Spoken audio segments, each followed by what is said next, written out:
तत्सवितुर्वरेण्यं भर्गो देवस्य धीमहि धियो यो नः प्रचोदयात्।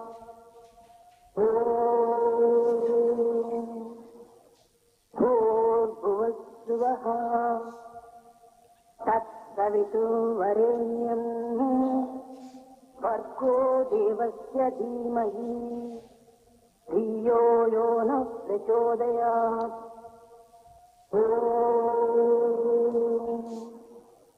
भूर्भुवस्सुवः तत्सवितुर्वरेण्यं भर्गो देवस्य धीमहि धियो यो नः प्रचोदयात्।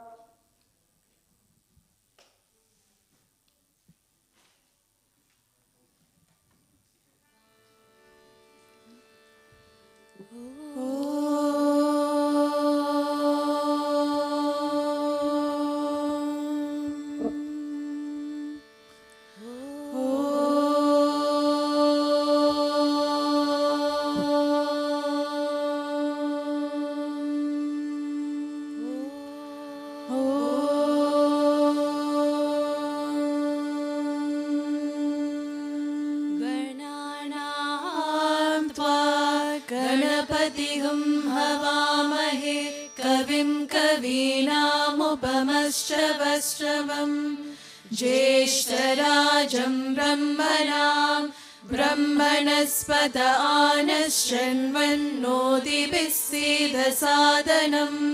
प्रणो देवी सरस्वती वाजेभिर्वाजनीपति दीनां पवित्रयवतु। गणेशाय नमः सरस्वत्यै नमः श्रीगुरुभ्यो नमः हरिः ओम्। ॐ नमो भगवते रुद्राय। ॐ नमस्ते रुद्रमण्यवतोतैषवे नमः। नमस्ते अस्तु धन्वने बाहुभ्यामुदते नमः। या तैषु शिवतमा शिवं बभूव ते धनुः शिवा शरव्याया तव तया नो रुद्रमृडया। या ते रुद्र शिवा तनोरघोरा पापकाशिनी तया नस्तनुवाशन्तमया गिरिशन्ताभिजागशी। यामिषुङ्गिरिशन्तहस्ते बिभष्यस्तवे शिवाङ्गिरित्रतां कुरु माहि गुंसीः पुरुषं जगत्। शिवेन वचसा त्वा गिरिशा चावदामसि यथा नः सर्वमिच्छकत यक्ष्मगुं सुमना असत्। अद्य वोचदति वक्ता प्रथमो देव्योऽभिषक्। अहीगश्च सर्वान् जम्बयन् सर्वाश्च यातु धान्यः। असौ यस्ताम्रो अरुण उत बभ्रुषु मङ्गलः। ये चेमागुं रुद्रा अभितो दिक्षु श्रिता सहस्रशो वैशागुं हेडयीमहे। असौ यो वसर्पति नीलग्रीवो विलोहितः। उतैनं गोपा अदृशन्नदृशन्नुदहार्यः। उतैनं विश्वा भूतानि सदृष्टो मृडयातिनः। नमो अस्तु नीलग्रीवाय सहस्राक्षाय मीडुषे। अतो ये अस्य सत्त्वानो हन्तेभ्यो करन्नमः। प्रमुञ्चदन्वनस्पमुभयोराग्नियोज्यां याश्च ते हस्त इषवः पराता भगवो वप। अवतत्यदनुष्वगुं सहस्राक्षशतेषु ते निशील्य शल्यानामुका शिवो नः सुमना भव। विजृम्भणुकपर्दिनो विशल्यो बाणवागमुत। अनेशन्नस्येष व आपुरस्य निषङ्गतिः या ते हेतिर्मीडुष्टमहस्ते बभूव ते धनुः तयास्मान् विश्वतस्वमयक्ष्मया परिभुजा नमस्ते अस्वायुधाय नातताय धृष्णवे उपाभ्यामुत ते नमो बाहुभ्यां तव धन्वने परिते धन्वनो हेतिरस्मान् वृणक्तु विश्वतः अतो य इषुतिस्तवारे अस्मन्निदेहितम् नमस्ते अस्तु भगवन् विश्वेश्वराय महादेवाय त्र्यम्बकाय त्रिपुरान्तकाय त्रिकाग्निकालाय कालाग्निरुद्राय नीलकण्ठाय मृत्युञ्जयाय सर्वेश्वराय सदाशिवाय श्रीमन्महादेवाय नमः।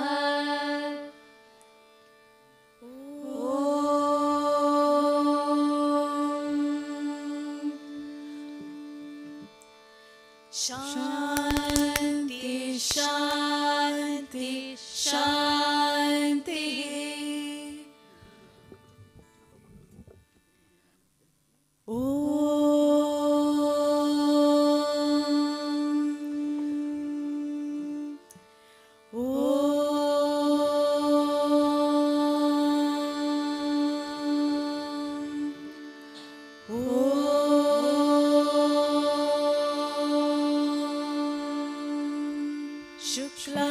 शुक्लाम्बरधरं विष्णुं शशिवर्णं चतुर्भुजं प्रसन्नवदनं ध्यायेत् सर्वविघ्नोपशान्तये। गुरुब्रह्मा गुरुविष्णु गुरुदेवो महेश्वरः गुरु साक्षात् परब्रह्मा तस्मै श्री गुरवे नमः। ॐ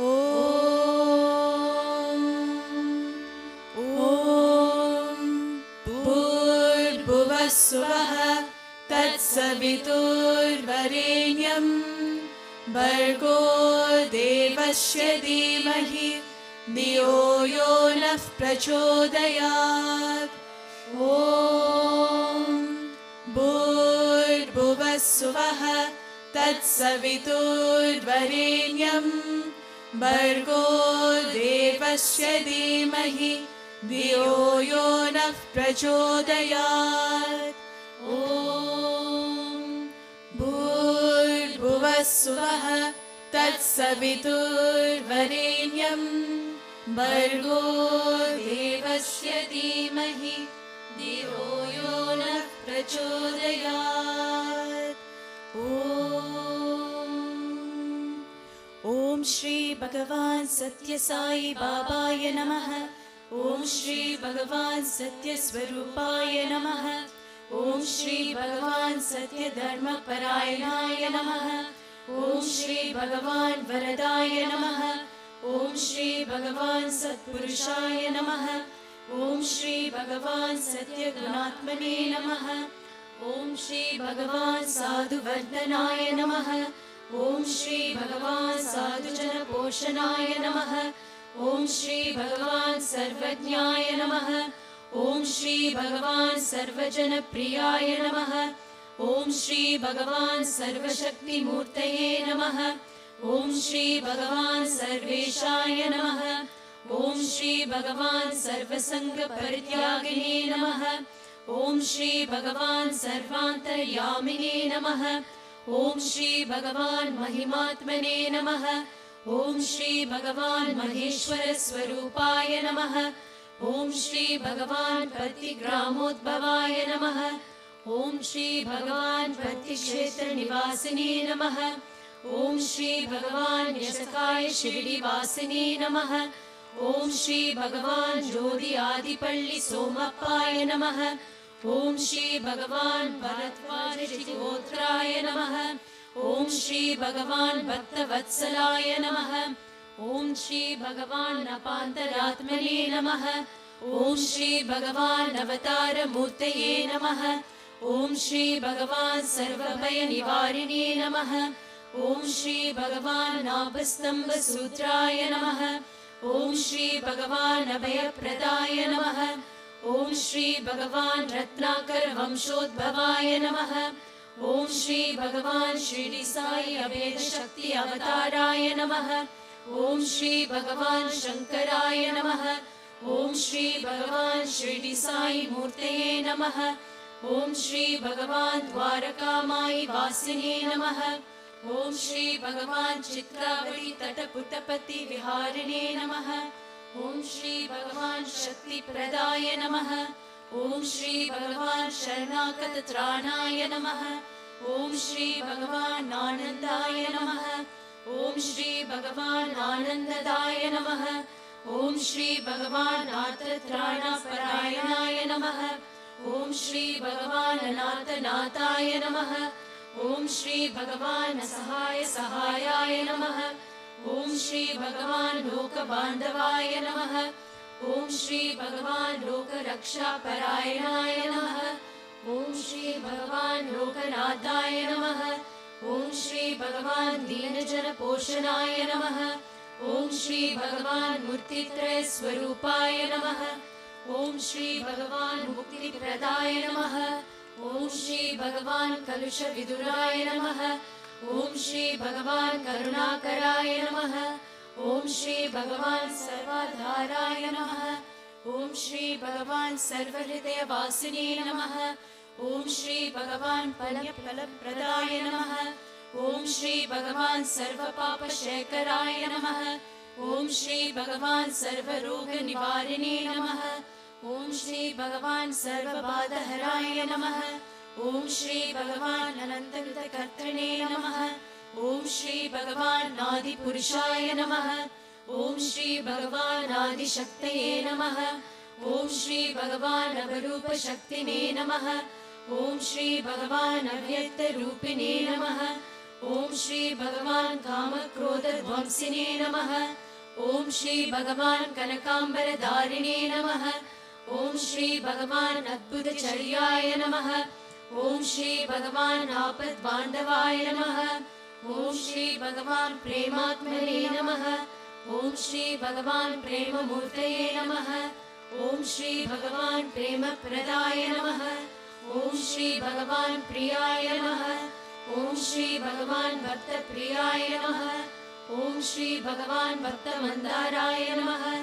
ॐ श्री भगवान् भक्तजनहृदयविहाराय नमः। ॐ श्री भगवान् भक्तजनहृदयालयाय नमः। ॐ श्री भगवान् भक्तपराधीनाय नमः। ॐ श्री भगवान् भक्तिज्ञानप्रदीपाय नमः। ॐ श्री भगवान् भक्तिज्ञानप्रदाय नमः। ॐ श्री भगवान् सुज्ञानमार्गदर्शकाय नमः। ॐ श्री भगवान् ज्ञानस्वरूपाय नमः। ॐ श्री भगवान् गीताबोधकाय नमः। ॐ श्री भगवान् ज्ञानसिद्धिदाय नमः। ॐ श्री भगवान् सुन्दररूपाय नमः।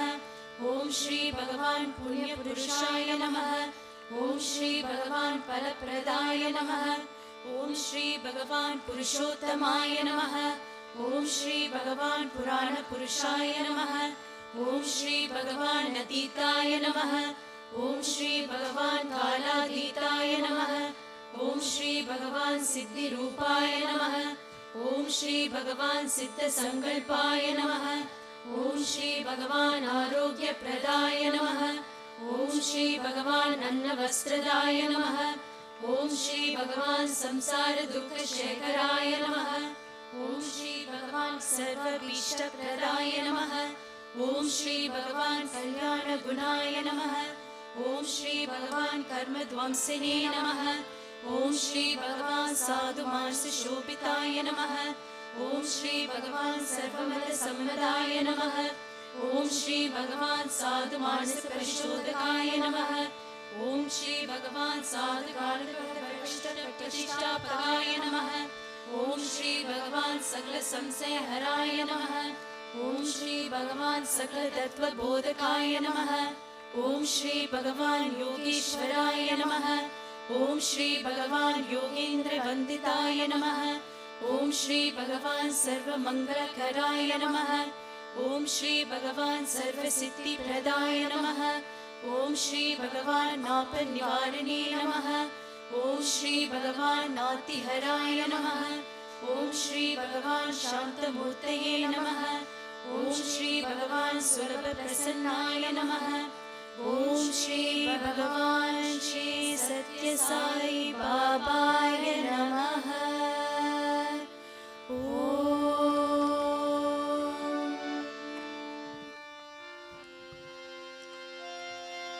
विघ्नेश्वरा विनायका विघ्नेश्वरा विनायका विघ्नेश्वरा विनायका विघ्नेश्वरा विनायका विश्वदायरा नमोस्तुते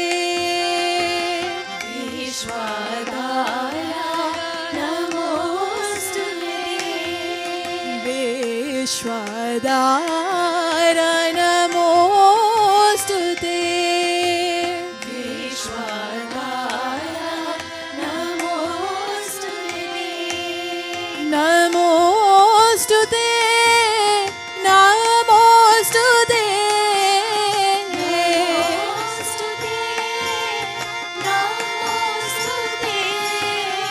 नमोस्तुते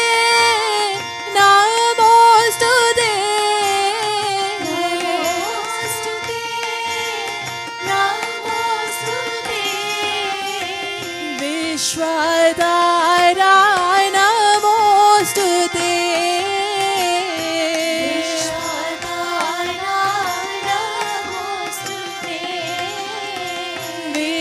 विश्वदाय नमोस्तुते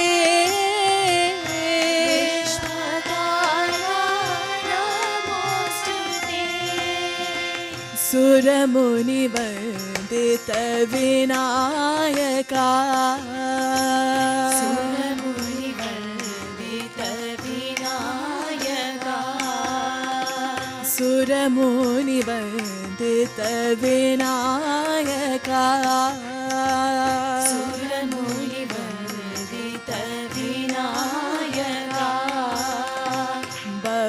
भवभयनाश विनायका भवभयनाश विनायका भवभयनाश विनायका भवभयनाश विनायका शरणं शरणं विनायका शरणं शरणं विनायका शरणं शरणं विनायका शरणं शरणं विनायका शरणं शरणं विनायका शरणं शरणं विनायका शरणं शरणं विनायका शरणं शरणं विनायका विघ्नेश्वरा विनायका विघ्नेश्वरा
करुणासागर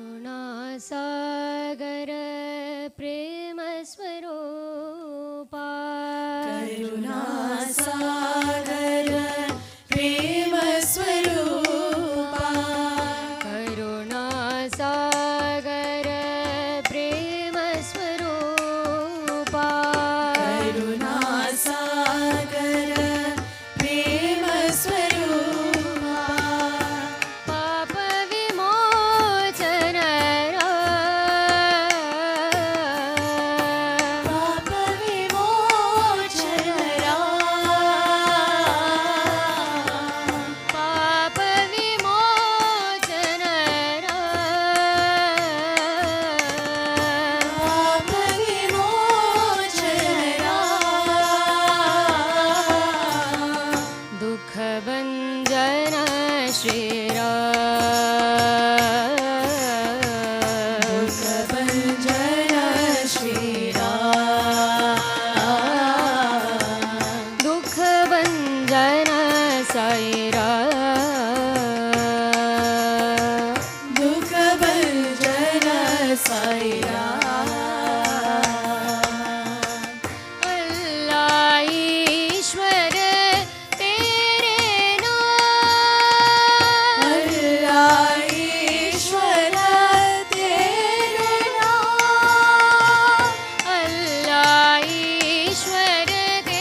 ಗನ ಗನ ನೀಲವದನ ಅತಿ ಸುಂದರ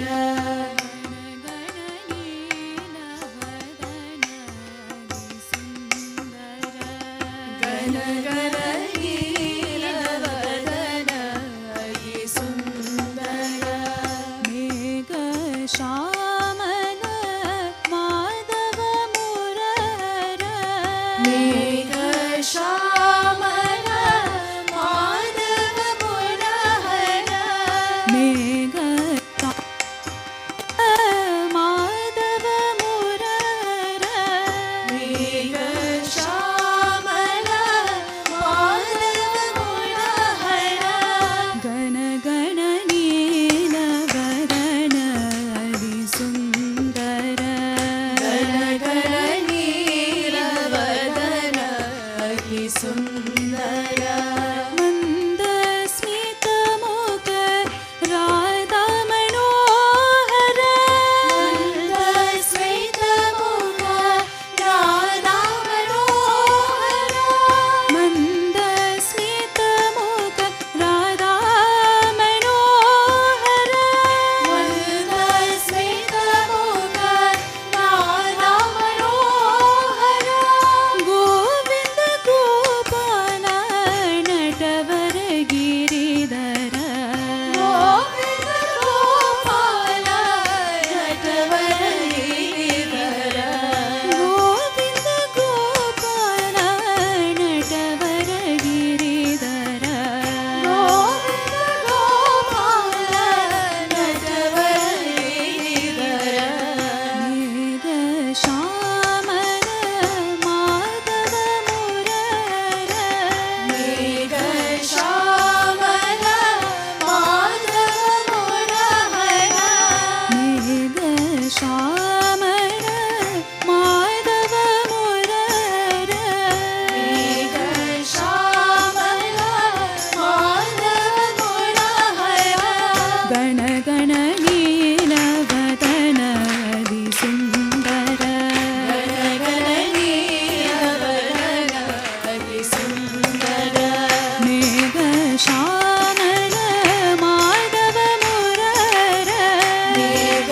ಶ್ಯಾಮಲ ಮಾಧವ ಮುರಹರ ಗಣ ಗಣ ನೀಲವದನ ಅತಿ ಸುಂದರ ಗಣ ಗಣ ನೀಲವದನ ಅತಿ ಸುಂದರ ಮಂದ ಸ್ಮಿತ ಮುಖ ರಾಧಾ ಮನೋಹರ ಮಂದ ಸ್ಮಿತ ಮುಖ ರಾಧಾ ಮನೋಹರ ಗೋವಿಂದ ಗೋಪಾಲ ನಟವರ ಗಿರಿಧರ ಗೋವಿಂದ ಗೋಪಾಲ ನಟವರ ಗಿರಿಧರ ಮೇಘ ಶ್ಯಾಮಲ ಮಾಧವ ಮುರಹರ ಮೇಘ ಶ್ಯಾಮಲ ಮಾಧವ ಮುರಹರ ಮೇಘ ಶ್ಯಾಮಲ ಮಾಧವ ಮುರಹರ ಮೇಘ ಶ್ಯಾಮಲ Madhava Murahara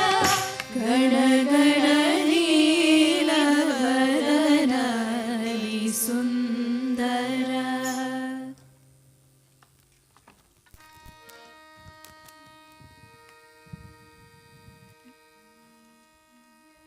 Every moment of my life, please be with me. Every moment of my life, please be with me. Every moment of my life, please be with me. Every moment of my life, please be with me. In every single act of mine, be thou my guide. In every single act of mine, be thou my guide. In every single act of mine, be thou my guide.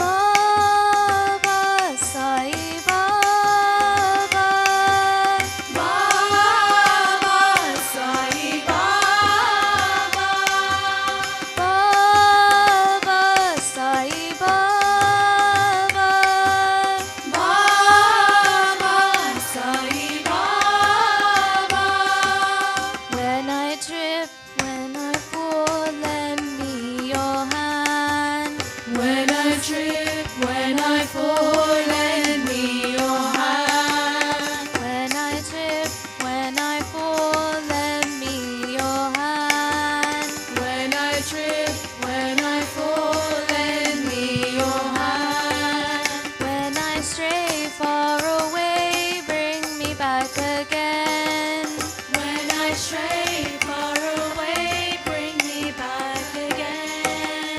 When I stray far away, bring me back again.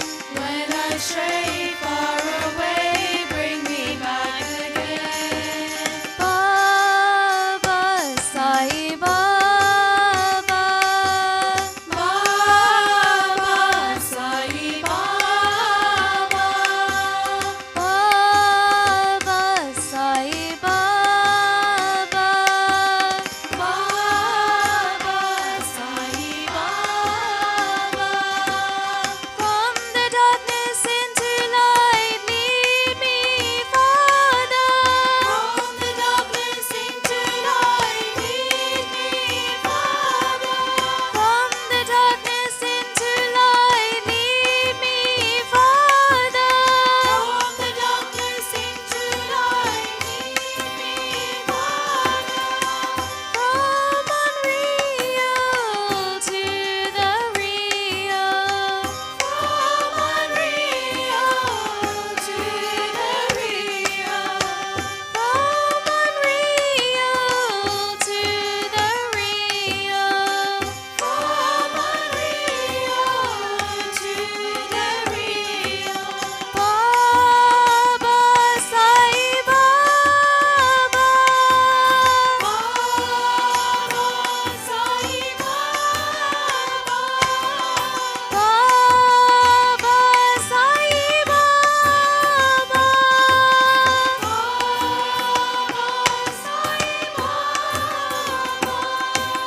every moment of my life, please be with me. Every moment of my life, please be with me.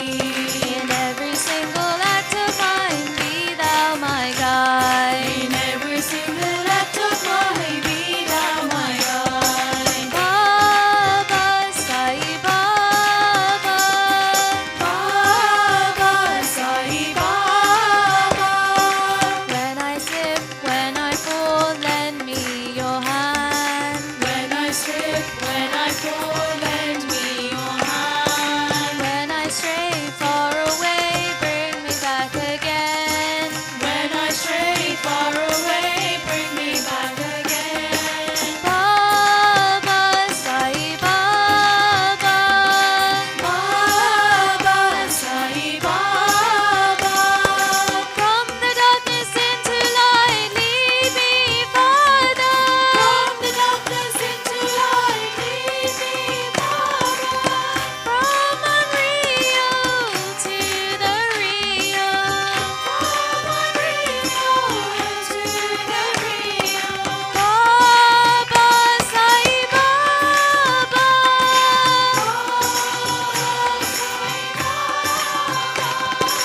Baba Sai Baba,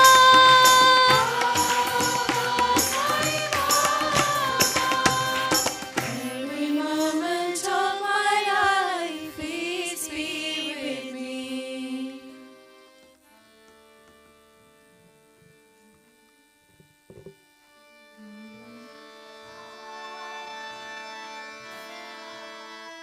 Bolo Jai Jaikar, Bolo Jai Jaikar.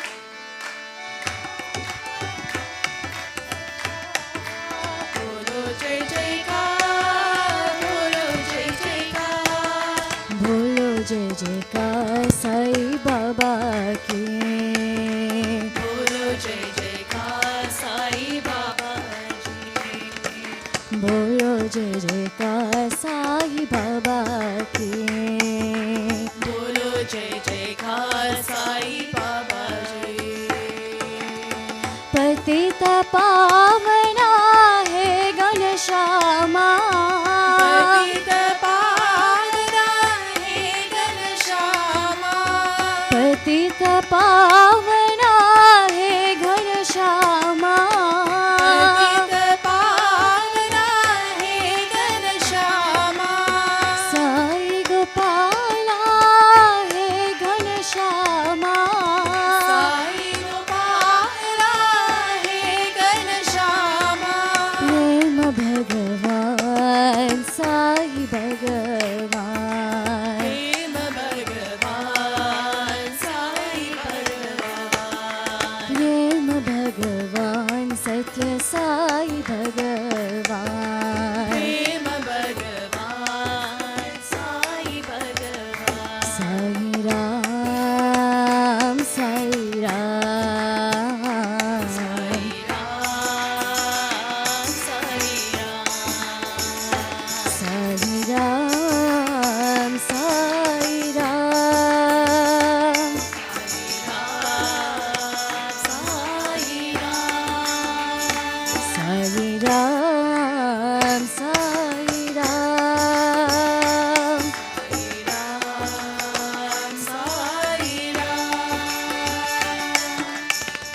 जय जयकार बोलो जय जयकार बोलो जय जयकार साई बाबा की बोलो जय जयकार साई बाबा की पतित पावना है घर श्यामा पतित पावना है घन श्यामा साई गोपाला है घन श्यामा साई गोपाला है घन श्यामा प्रेम भगवान साई भगवान प्रेम भगवान साई भगवान साई राम साई राम साई राम साई राम साई राम साई राम साई राम साई राम साई राम साई राम साई राम बोलो जय जयकार बोलो जय जयकार बोलो जय जयकार साई बाबा की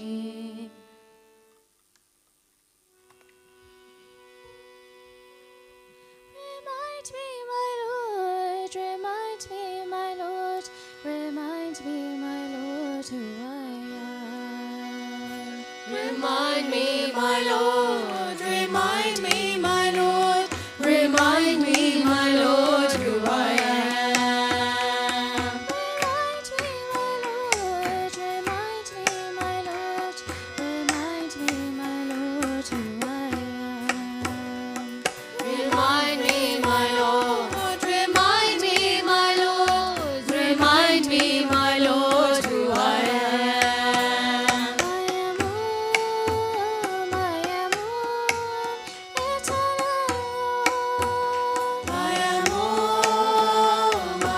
Om, eternal Om. I am eternal.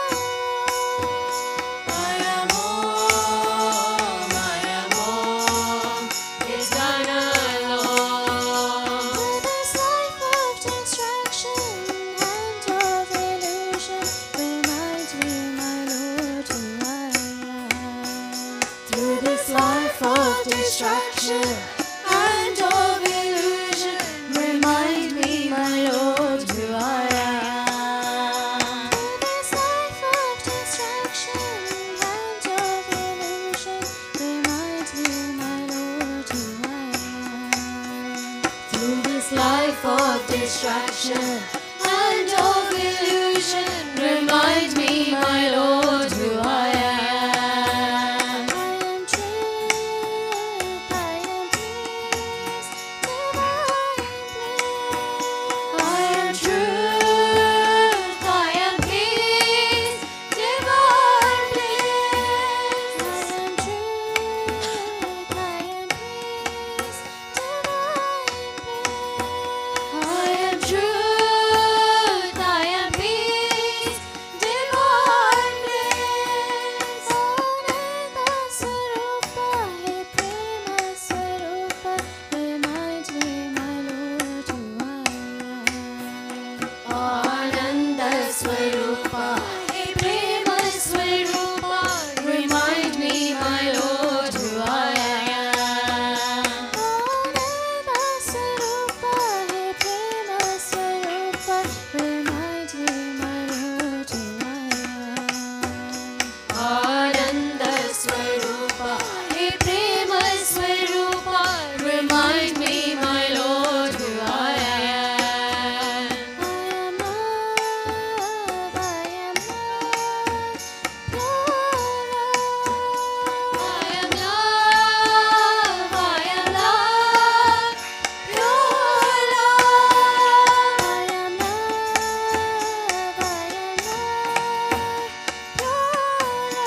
शान्ति प्रेम स्वरूप प्रशान्ति निलया देवा सत्य धर्म शान्ति प्रेम स्वरूप प्रशान्ति निलया देवा सत्य धर्म शान्ति प्रेम स्वरूप प्रशान्ति निलया देवा सत्य धर्म शान्ति प्रेम स्वरूप प्रशान्ति निलया देवा रामा हो कृष्णा हो साई राम देवा रामा हो कृष्णा हो साई राम देवा रामा हो कृष्णा हो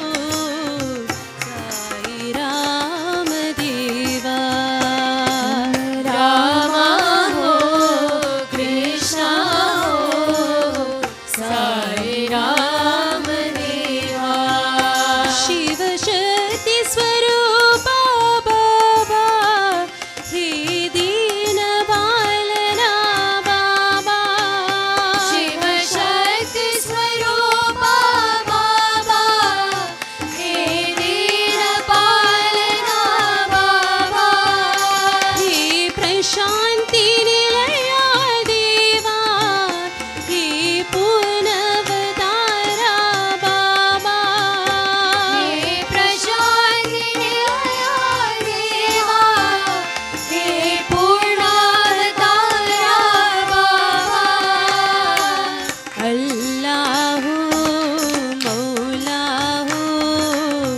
साई राम देवा अल्लाह मौला हो साई राम देवा तुम अल्लाह मौला हो साई राम देवा अल्लाह मौला हो साई राम देवा सत्य धर्म शान्ति प्रेम स्वरूप प्रशान्ति निलया देवा सत्य धर्म शान्ति प्रेम स्वरूप प्रशान्ति निलया देवा रामा हो कृष्णा हो साई राम देवा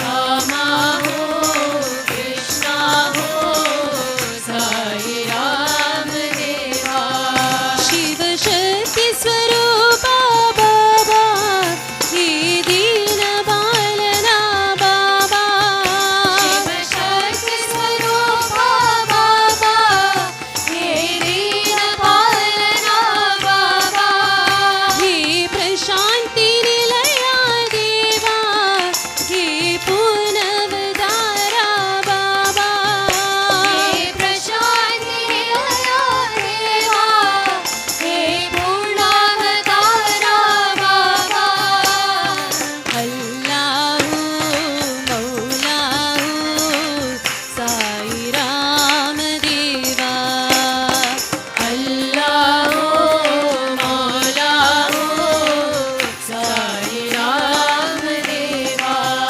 तुम अल्लाह मौला हो साई राम देवा अल्लाह मौला हो साई राम देवा सत्य धर्म शान्ति प्रेम स्वरूप प्रशान्ति निलया देवा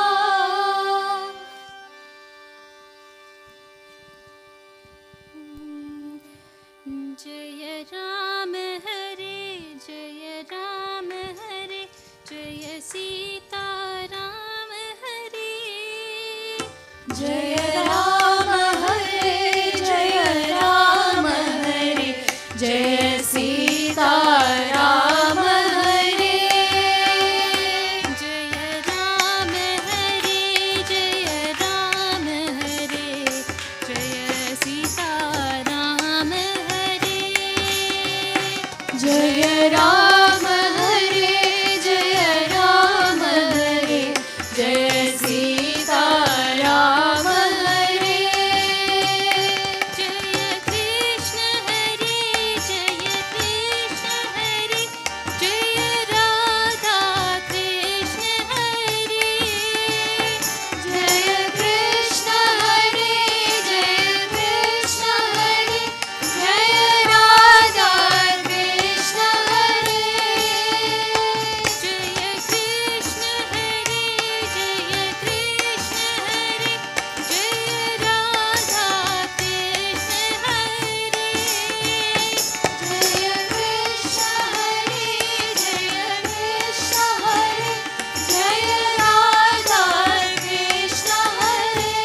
जय राम हरे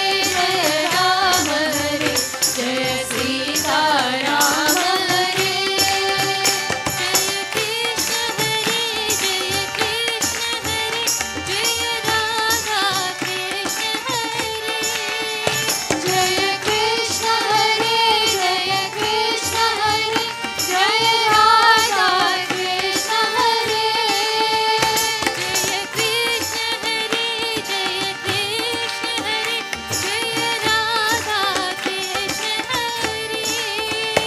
जय कृष्ण हरे जय कृष्ण हरे जय राधा कृष्ण हरे जय साई हरे जय साई हरे जय साई बाबा हरे जय साई हरे जय साई हरे जय साई बाबा हरे जय साई हरे जय साई हरे जय साई बाबा हरे जय साई हरे जय साई हरे जय साई बाबा हरे जय राम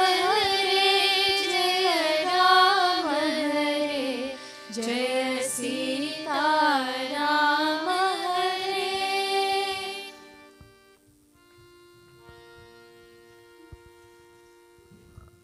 माता महेश्वरी त्रिभुवन जननी माता महेश्वरी त्रिभुवन जननी माता महेश्वरी त्रिभुवन जननी माता महेश्वरी त्रिभुवन जननी प्रेममयी सत्य साई जननी प्रेममयी सत्य साई जननी प्रेममयी सत्य साई जननी प्रेममयी सत्य साई जननी शिव मन मोहिनी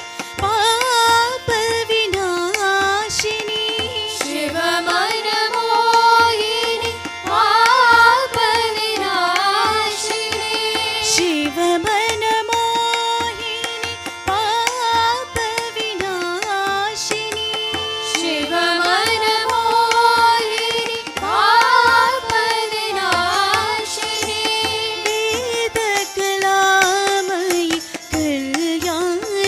कल्याणदायिनी वेद कलामयी कल्याणदायिनी वेद कलामयी कल्याणदायिनी वेद कलामयी कल्याणदायिनी जगदोधारिणी पर्ति नारायणी जगदोधारिणी पति नारायणी जगदोधारिणी पर्ति नारायणी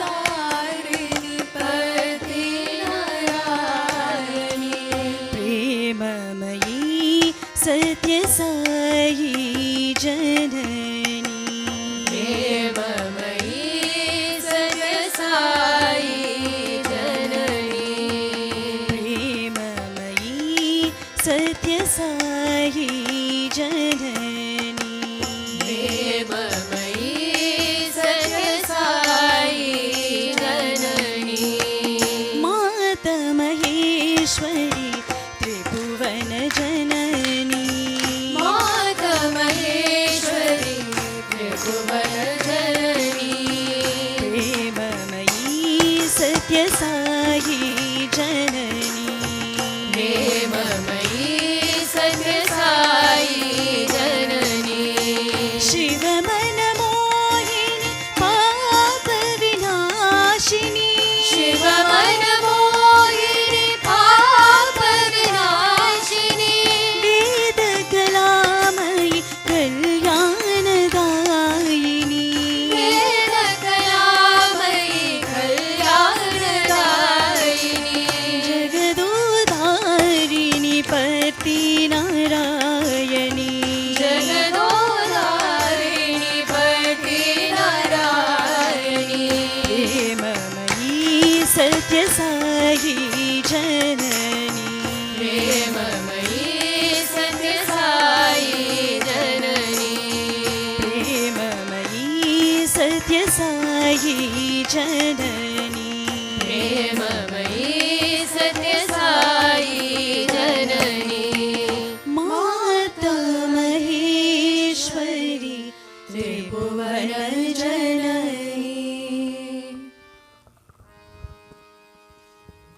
शरवण भवने षण्मुगा शरवण भवने षण्मुगा शरवण भवने षण्मुगा शरवण भवने Shanmuga वेलायुधा वेलुरुगा वेलायुधा वेलुरुगा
Krishna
Jai Sadgurudeva.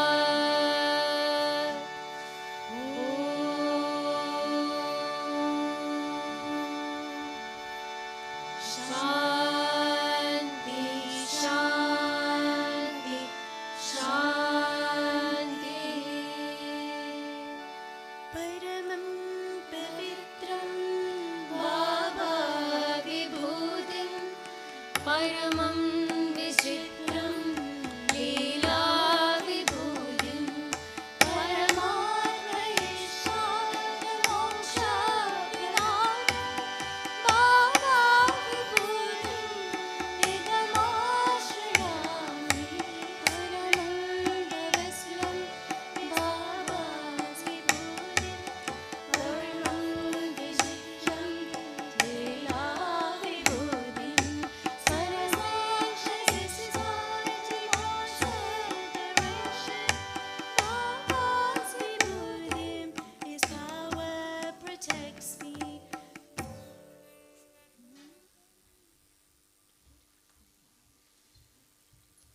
Sairam, we have a few announcements today. Swami's 98th birthday celebrations will take place in this Mandir on Thursday the 23rd of November. The morning program will take place from 6 a.m. to 7:30 a.m. and will include 21 Omkaram, Sri Sathya Sai Suprabhatam, Sri Sathya Sai Ashtottaram, and Gayatri Mantra chanting. The evening program will take place from 6:45 p.m. to 9:30 p.m.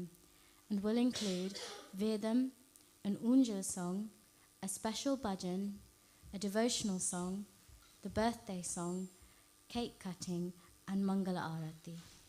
All are welcome. If you would like to bring prasadam for birthday celebrations, please speak to Brother Mano or Brother Raju.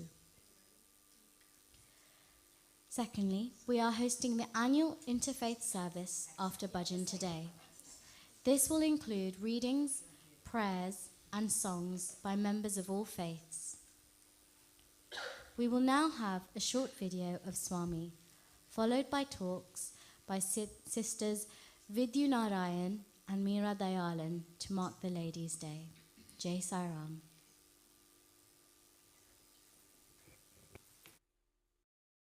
స్త్రీలు కూడినప్పుడే జగత్తంతా కూడాను ఒక పవిత్రమైనటువంటి దేశంగా రూపొందుతుంది. It's only when the women get together that the whole nation becomes something exemplary. ఈ స్త్రీల యొక్క సంఘము ఎంతనో గొప్ప విలువను సంపాదించింది.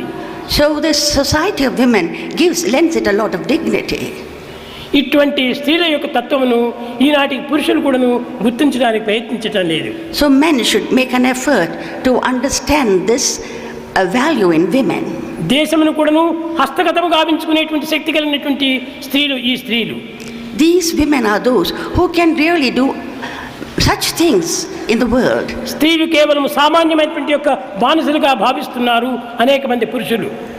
Men think that women are just subordinate to them. కాదు కాదు. It's not so. వారు తలంచినప్పుడు జగత్తునే ఒక మూట మాదిరి కట్టగలరు. When they just think they can just bundle up the world. అటువంటి శక్తి సామర్థ్యములు కలిగినటువంటి స్త్రీలను మనం ఈనాడు చులకన చేయటం చేతనే మన గతి ఈ విధంగా మారిపోతున్నది. It's because we're belittling such women who can do such tremendous tasks. The world has come to this state స్త్రీలు today. సాధించలేనిటువంటిది లేదు లోకంలో. There is nothing that a woman cannot achieve. అలాంటి స్త్రీల యొక్క తత్వమును మనం దినము కూడాను గుర్తించి వారికి తగినటువంటి ఉత్సాహములు కూడాను కల్పించి వారికి తగినటువంటి సమాజం లోపల తోడ్పాటు గావించాలి. Recognizing this quality in woman, we will have to give her support and try to encourage her and see that she becomes the pillar in అలాంటి society. ఎంకరేజ్మెంట్ ఏమాత్రము చేయటం లేదు స్త్రీలకు. The women do not get encouragement at all. ఏదైనా ఒక సత్సంగంలో ప్రవేశించినారా అంటే ఈ పురుషులకు దానిపైన కోపం కలుగుతుండే. If they go to satsang, the men become angry. వారి స్వార్థము వారి స్వప్రయోజనముకి మాత్రమే ప్రయత్నిస్తున్నారు. కానీ స్త్రీల వల్ల జగత్తునికి ఎంత ఉపకారం కలుగుతుంది, ఎంత పవిత్రమైనటువంటి మార్గం ఏర్పడుతుంది అనేటువంటి సత్యాన్ని వారు గుర్తించుకోలేకపోతున్నారు. They are only thinking of their own selfishness or the self-comfort. They are not able to realize that through women alone that society can progress into చాలా వరకు స్త్రీల యందు స్వార్థరహితమైనటువంటి హృదయం ఉంటుంటుంది. Women have got a heart which is devoid of selfishness. దయా ప్రేమల చేత వాళ్ళ హృదయం నిండి ఉంటుంది. Their heart is full of compassion and kindness. పిల్లలను పోషించేటువంటి విషయం లోపల ఎంతనో జాగ్రత్తగా ఉంటుంటారు. In bringing up their children, they are so careful. ఒక్క క్షణమైన కూడా భర్త సహించుకోలేడు.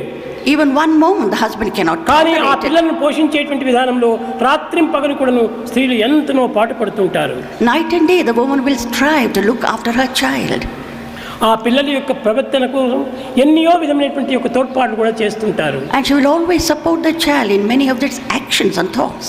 ఈనాటి చదువుల వల్ల, ఈనాటి విద్యా విధానముల వల్ల ఆ పిల్లల యొక్క పరిస్థితులు క్రమక్రమేణా మాలిన్యమైపోతున్నది. Today, because of this modern education, the children are getting little degraded. పూర్వమంతా పిల్లలకి ఏదైనా అక్షర స్వీకారం చేయాలనుకుంటుంటే In the early days, when a child had to be ఆ initiated స్త్రీల in యొక్క హృదయం letters, నుంచి ఓం నమః శివాయ, ఓం నమో నారాయణాయ అని చెప్పేటువంటి వారు. and the women would teach the child, say Om Namah Shivaya, Om Namo Narayana. ఆ యొక్క ప్రేరణ చేతనే ఆ పిల్లల యొక్క హృదయాలు క్రమక్రమేణా హృదయంలో చిత్రించుకొని పోతూ వచ్చాయి. And with this type of training that the children's hearts would expand. ఈనాటి ఆధునిక యుగం యొక్క చదువులు ఏ రీతిగా ఉన్నాయి? What is the type of modern education వాళ్ళకి today? అక్షర స్వీకారం చేయాలనుకుంటే, If they want to be వాళ్ళకి చిన్న initiated, చిన్న బుక్కులు చదివించాలంటే if they have to read small books, తల్లిదండ్రులు కూడా ఎలాంటి పుస్తకాలు తెప్పిస్తున్నారు? how do the parents, what type of books do they read? Black sheep అంటారు. ఇది వాళ్ళకు నేర్పించేటువంటిది. So this is what they teach them. Baba, black sheep. నా కనుకనే మనం చెడ్డ పదాలంతా కూడా ఈనాడు పిల్లలకంతా నేర్పిస్తున్నాము. So we are teaching children all bad things. ఎవరైనా ఇంటికి వచ్చేస్తే వారికి నమస్కారం చేసి పిల్లలను చాలా స్వాగతం చేసేటువంటి వారు. Earlier, children, when any elders came to the house, they would do namaskar. ఈనాడు అట్టి వినయ విధేయతలే పూర్తి కోల్పోయినారు. There is no humility these days in children. ప్రాచీన కాలంలో ఇలాంటి పవిత్రమైనటువంటి చదువులు పిల్లలకు చెప్పించేటువంటి వారు. In the olden days, children were taught such type of education. కానీ ఈనాడు But మా today, పిల్లలు పెద్ద చదువు చదవాలని, they think that గొప్పవారు కావాలని ఆశిస్తున్నారు. today parents think that their children should study very high and they should become very పూర్వ important people. తల్లిదండ్రులంతా కూడా మా బిడ్డలు గొప్పవారు కావాలని ఏనాడు కూడా వారు ఆశించలేదు. In olden times, the parents never thought that the children should become some great person. మా పిల్లలు మంచివారు కావాలని ఆశించారు. They desired that the children should become good people.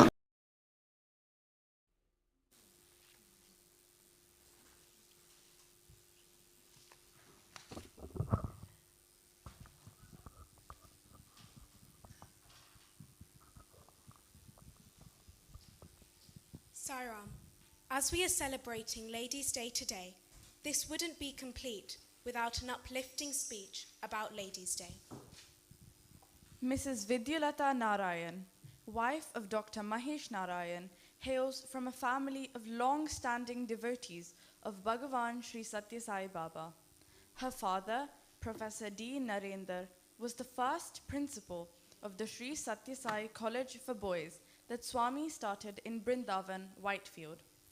She was blessed to have studied for 5 years in Swami's University, Sri Sathya Sai Institute of Higher Learning for Girls, Anantapur campus, where she graduated with a degree in Bachelor of Arts. Vidya Auntie and Mahesh Uncle's wedding was performed by Swami in Brindavan, Whitefield in the year 1989. Vidya Auntie works in the field of education in East Sussex and continues to serve as a Bal Vikas Guru. She has also had the blessed opportunity of having served in various capacities in the Sri Sathya Sai Service Organisation, UK, for just over 3 decades.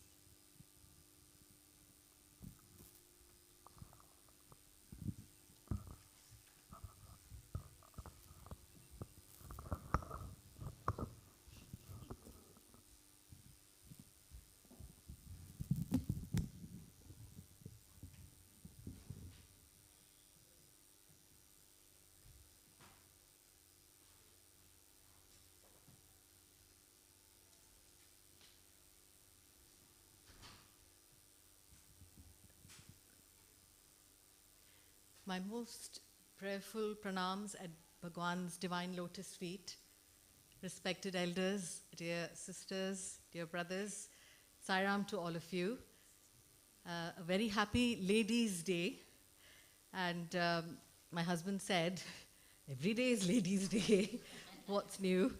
Well, jokes apart, Swami has said that amongst the myriad forms that has taken life in this universe, being born as a human being is a huge and a great blessing. But then he goes on further to say, being born as a woman is a great privilege. So, what is special about Ladies' Day? Again, I will quote our Bhagwan. He says, wherever a woman is honored, wherever a woman is revered, there divinity is present in its full potency. So we have our Lord amidst us today and every day. Our scriptures ascribes 7 virtues to the class of women. What are these virtues? They are Sathya, that is truth, Dharma, righteousness, Shanti, peace, Prema, love, Ananda, bliss, Sahana, fortitude, tolerance, and Swanubhuti, spirituality. And our scriptures and history has given us innumerable role models that we can refer back to, who have lived these virtues. And Swami himself has narrated so many instances of great women in our epics, like Mother Kaushalya, Mother Sita, Mahatma Gandhi's mother, who played a great role in shaping his life, Putlibai, Emperor Shivaji's mother, Jijabai. Swami has quoted and referred to Queen Victoria. He's also mentioned so many other great women. We can all go back and read and remind ourselves of the qualities that these great women lived and practiced. Swami's own mother, Mother Ishwarama, again, is a noble person who showed us how we should be kind, compassionate, and she lived for others. But today I'm not here to talk about all these great people. And Swami has had numerous women devotees who are very well known. And we can hear about them, read about them. But today I'd really like to share about those great women who are less well known, who have inspired me. I have been very privileged to have been raised in a family that was already in Bhagwan's fold. I've had the pleasure and the privilege of meeting, interacting, and being molded by a number of people, women, throughout my life. And I want to just talk about a few of them, if I can today. There are 2 ladies that I would like to start with, who, whilst I was growing up in Bangalore, in Swami's ashram in Whitefield, Vrindavan, there were 2 very dedicated ladies. One was Dr. Savitri. Now, Dr. Savitri was the person who worked in Swami's hospital, General Hospital in Whitefield. Her whole life was working and serving her patients, and through that, serving the Lord himself. Dr. Savitri, for 28 years, did night duty every day. 28 years as a doctor. The only time she would come back to her room was to have a shower and then go back out, have breakfast, and go back out, back to the hospital.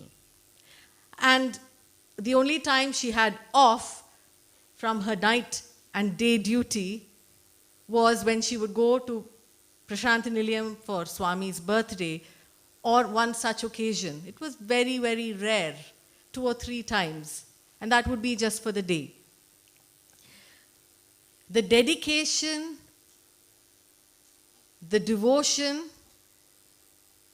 and her duty towards the people that she served in that hospital was something that even today is beyond,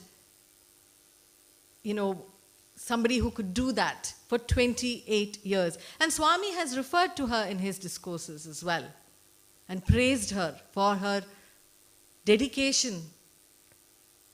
And that can happen only with complete faith and surrender to our Bhagwan. Dolly was another lady, a nurse by profession, who was a nurse in the United States. And she had heard of Swami, came to Bangalore from the US, and straight away wanted to serve in his hospital. Now, again, goes back a few decades. Dolly joined Swami's hospital as a nurse. And again, she was somebody who served for decades without having a day away from her work. Now, Dolly, as I was growing up, always referred to Swami as Mummy. That was how endearing her relationship was with Swami. And we were all of the view or the belief that Dolly had nobody, no family. And it was just her, and she had dedicated her life to service and to Swami. Dolly, despite many challenges with her health, she had all kinds of issues, but that did not stop her from going to work. She got breast cancer not so long ago, a few years ago, and had to undergo a double mastectomy. But despite that, she continued to work. And when this happened, suddenly, Dolly's mother, sister, all come. Now, somebody here we've all thought who did not have anybody had in fact had a mother, had family, but her life was completely dedicated. She had detached herself from the world to serve and be with the Lord forever and ever. And Dolly, despite her health challenges, carried on working as much as she could. She would go to work every single day to the hospital. And she only recently passed away. And Dolly's trait was not just about service. She was a devout Devi Upasaka. That means she worshipped the mother goddess. And with such sincerity.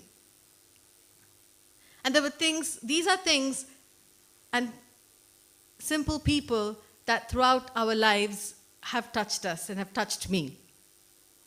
And again, Swami has referred to Dolly in his talks, saying how she served him and served the patients, and therefore served him,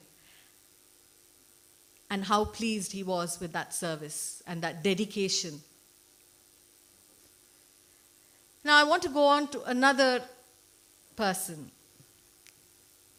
Now, this auntie, Taru auntie as I know her as, is also the mother of one of Swami's professors in Swami's Institute, Brother Ruchir Desai, late Brother Ruchir Desai. Now, Taru auntie, again, was in her 90s. And we had the the great good fortune of interacting and knowing her and spending time with her. And one of the things that she told us, both Mahesh and me, was she was one of the first batch of Balvikas gurus from Bombay. And at that time, when Balvikas had started, Swami had personal interactions with the gurus in the early 60s, in the late 60s and 70s. And she was one of those who had that great blessing. And so we said, Mahesh asked her, Auntie, what did Swami say to you as, as a Balvikas guru? And she said, Swami said to all the gurus, just treat every child as your own child. The children that come to Balvikas, treat them as if they are your own children. And she did that throughout. And she did that even as time went on. Sadly, Brother Ruchir Desai, who was the associate professor in Swami's college in Vrindavan, succumbed to COVID in 2021. He was only in his late 50s. And much, for an elderly parent, he was the only child to her. And of course, as you know, during COVID, arrangements for funerals, etc., were very restricted and very restrictive. And whilst she was a resident in Swami's ashram in Puttaparthi, she was a permanent resident in Prashant Nilayam, and he was in Bangalore where he passed away. She was asked, would you like to be taken to Bangalore for the last rites? And Auntie's response was, I gave him to Swami many years ago. What will I do going there? This surrender, that faith. Again, these are ordinary devotees. We don't know much about them, but there's so much to learn and be inspired. Auntie, in fact, just earlier this year, again, a very, very positive person. We used to call her every week, at least twice a week, and for the last sort of 3 years. And despite this great loss of her son, her positive outlook to life. So every time we phoned, it was as if she was cheering us up. She would make us smile and laugh. And she would take great care in finding out about how we were. What did we cook today? Small things that mattered. Here is somebody who's taking an interest. And that's what she was, an embodiment of love. She recently passed away, and she had a very noble end to her life. Living a noble life, she, I believe, finished chanting the Hanuman Chalisa, finished the last line, and just dropped off. And that was her exit from the world. Somebody who lived, breathed God, but in her own private, quiet way, whilst she fulfilled her worldly duties. Now, another person that I would like to share a story about. So this is a person called Mrs. Ambika Nagarajan. We called her as Ambika Auntie. Ambika Auntie had the privilege of seeing Swami. She's now in her 70s, maybe 80s. She's in her 80s. So Ambika Auntie had the privilege of seeing Swami as a child. So when Swami used to visit Madras in the 50s, she was a little girl, and her father was an Inspector General of Police, and so he would come to see Swami and have his darshan, and she would come along as a family. And at that time, as a little girl, they used to live as a family in Mayavaram, which is further down south of India. And as a little girl, she had this yearning, and she asked it straight away to Swami. Swami, I want you to come to my house in Mayavaram. Swami is in Chennai. And Swami very lovingly and sweetly obliged and said, yes, I will come. Now that wasn't enough for Ambika auntie. She said, but when, Swami? When are you going to come? And so Swami said, next year when I come to Chennai, I will come. Of course, she goes back to her hometown and lets her family members know. And they are like, yeah, right. Swami is going to come. Just because you asked, Swami is going to come. And they were quite skeptical. And she actually had, taken a promise also from Swami that he will visit. And Swami keeps his promises. So next year, when Swami came to Chennai, to Madras, he did tell her father, look, Ambika told me that I should come to your house, so make arrangements. So for 3 days, Swami went to Mayavaram and spent 3 days in their house. Now, fast forwarding, the same auntie, grew up, got married, and for 28 years could not go to Puttaparthi or see Swami. For 28 years. However, 28 years later, she arrives in Puttaparthi and has the good fortune, Swami speaks to her, and in fact tells her, Ambika, you have come after 28 years. Now, Ambika auntie's devotion is what I wanted to highlight here. She had this great forthrightness. She was very straightforward in her devotion, straightforward. And so she was sitting in the darshan line, and of course by then Swami had, spoken to her family through interviews, etc.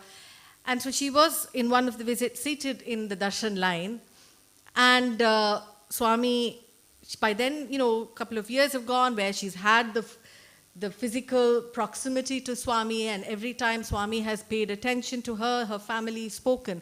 So this time, Swami goes past in the darshan line, and he looks behind her, he looks at the person next to her, he looks at the person, the other side, but does not look at auntie.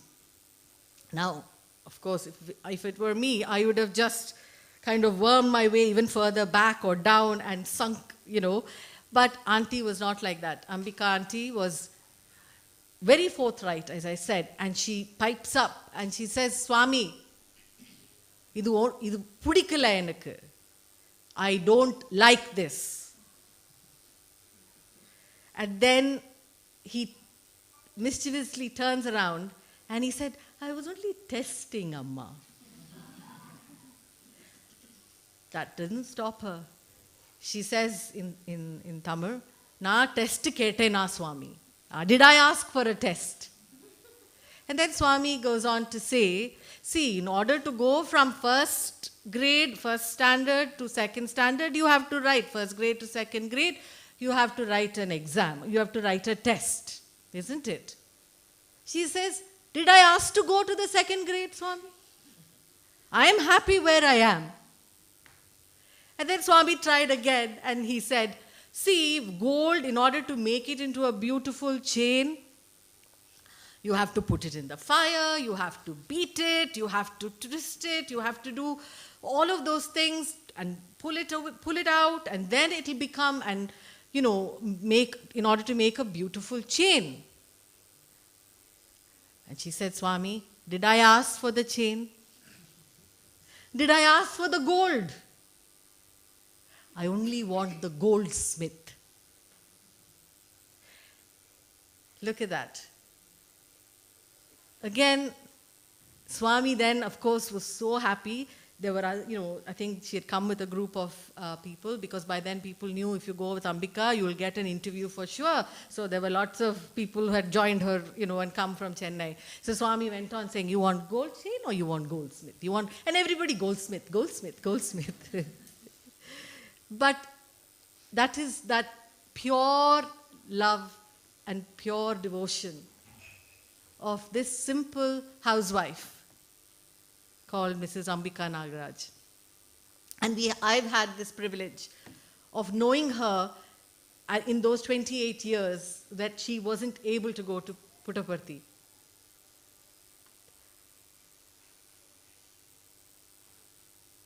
Another person I'd like to talk about is somebody we all know and we all love very much.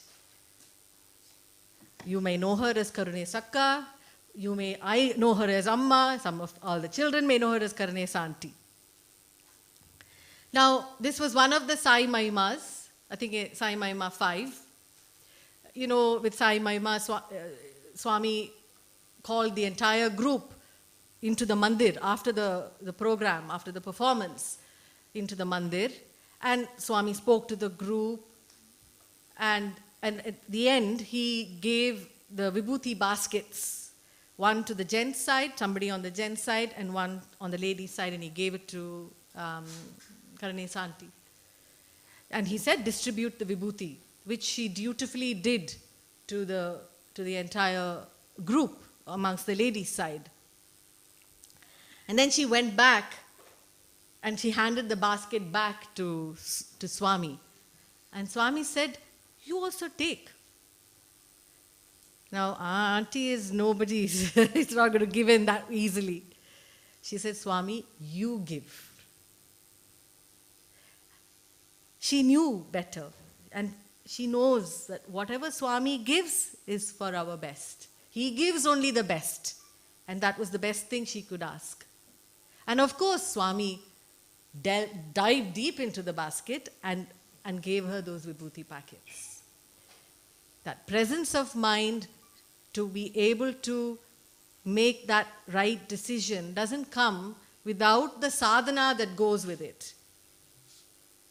To be able to ask the right things to God also requires practice. And that is something that is very inspirational. And that is inspirational to me, and I'm sure to each one of us as well. I've got, in fact, we've got a little group in Eastbourne. We meet every Thursday for Bhajans. It's a small group. We've got a mixture of in our group of English devotees, Indian devotees. So it's a wide mix, but it's a very small group. And one of our devotees, Mary, who's 93, Mary has been a devotee of Bhagwan for over, I think, 3 decades. But Mary has never physically been to see Swami, to India. She has never been. But she has also never missed a single meeting that we have on a Thursday. And the extraordinary thing about Mary is, and we've always been very conscious that we must not impose any particular Hindu practices, because we are a multicultural group. But when Mary heard that Swami had said, chanting the Rudram is beneficial for world peace, Mary initiated this in our group. And she said, if it pleases Sai Baba, then we must do it. So the entire group, including Mary, we learnt the Rudram. Mary has learnt it, chants it beautifully. She has written it in a way that she can understand it and read it, but is able to chant it in its entirety. Again, another inspirational devotee who has never physically seen Swami, but who feels Swami every day in her life.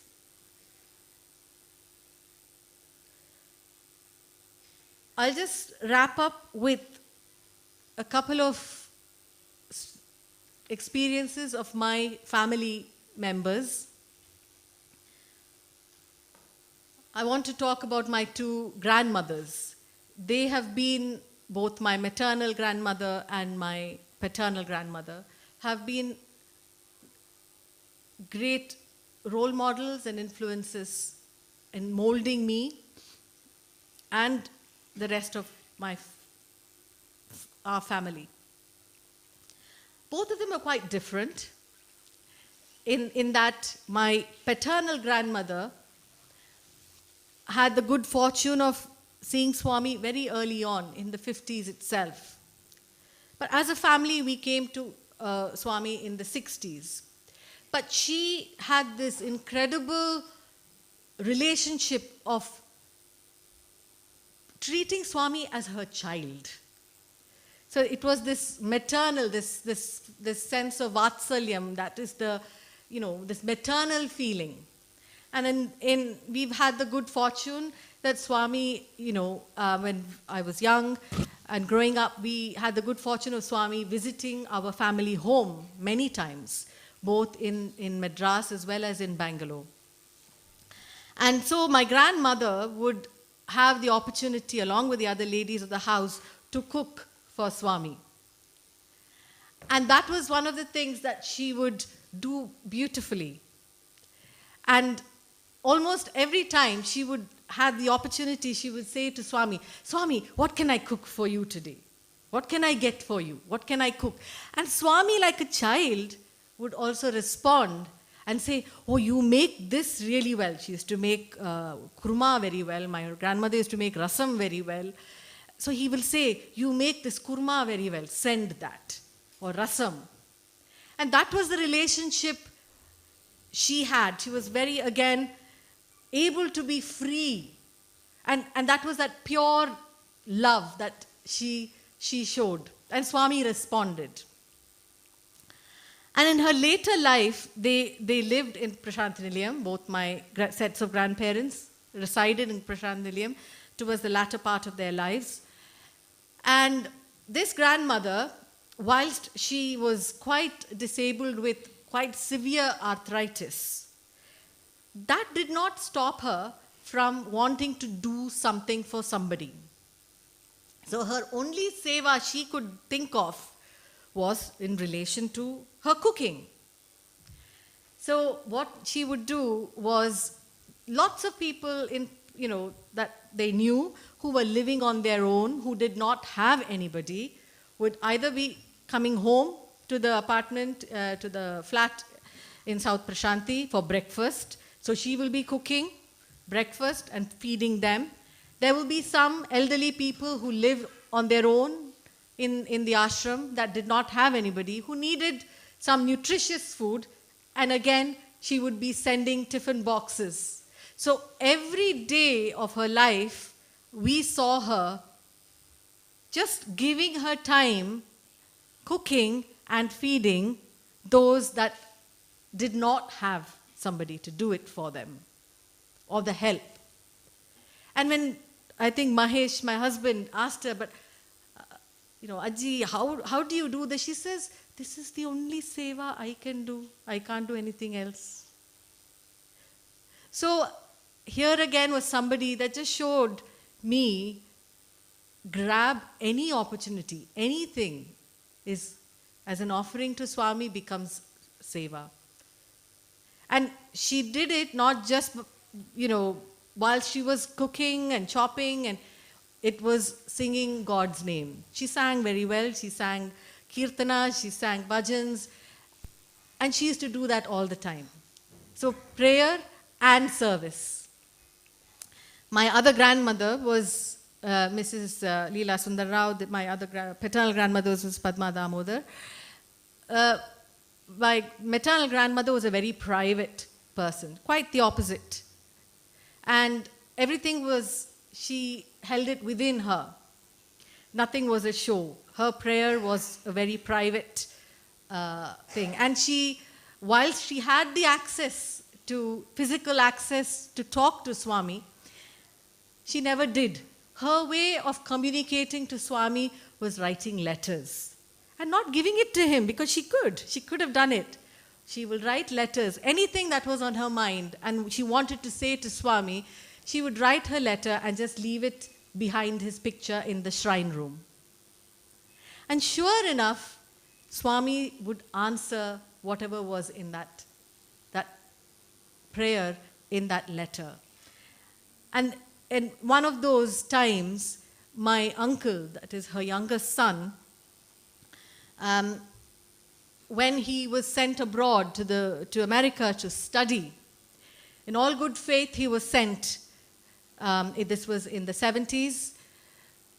He was a very intelligent man, but somehow, whatever happened, he vanished. Nobody could track him. There was no contact. Of course, those were the days where there were no, phones or internet, 70s. And nobody knew where he was. Nobody had any idea. So you can imagine the pain that my grandmother was experiencing. 7 years there was no contact. And the only thing she did was, again, write this letter and place it at Swami's feet in her shrine room. And sure enough, Swami answered it. But this time he answered it physically to her. And he said, "Your son will come back. Don't worry." Nobody had any idea where he was. And lo and behold, soon after that, he landed back. He turned up in Bangalore at their door. Again, Swami responds to each of our calling, whichever way we do it. But all he wants is that yearning and that intensity of yearning and that love. I'd like to finish off with my two mothers, my mother and my mother-in-law, who have been great sources of inspiration. My mother-in-law, in one interview that Mahesh, me and my mother-in-law were there in Prashant Nilayam that Swami gave us, Swami very lovingly looked at her and he said, "You have a lot of pain, isn't it, Amma? You've got severe pain." She had arthritis, severe knee pain, haven't you?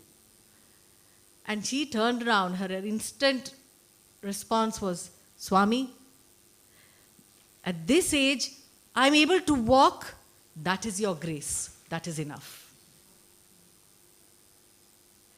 And I remember she said, when Swami performed our wedding in 89, and the day before our wedding in Vrindavan, Swami had called the families into Trai.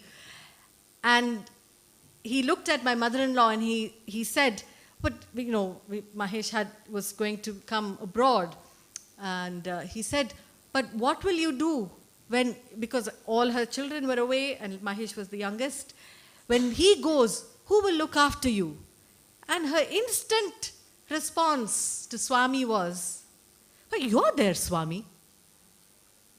And both these occasions, you should have seen the beaming face of Bhagwan to those responses.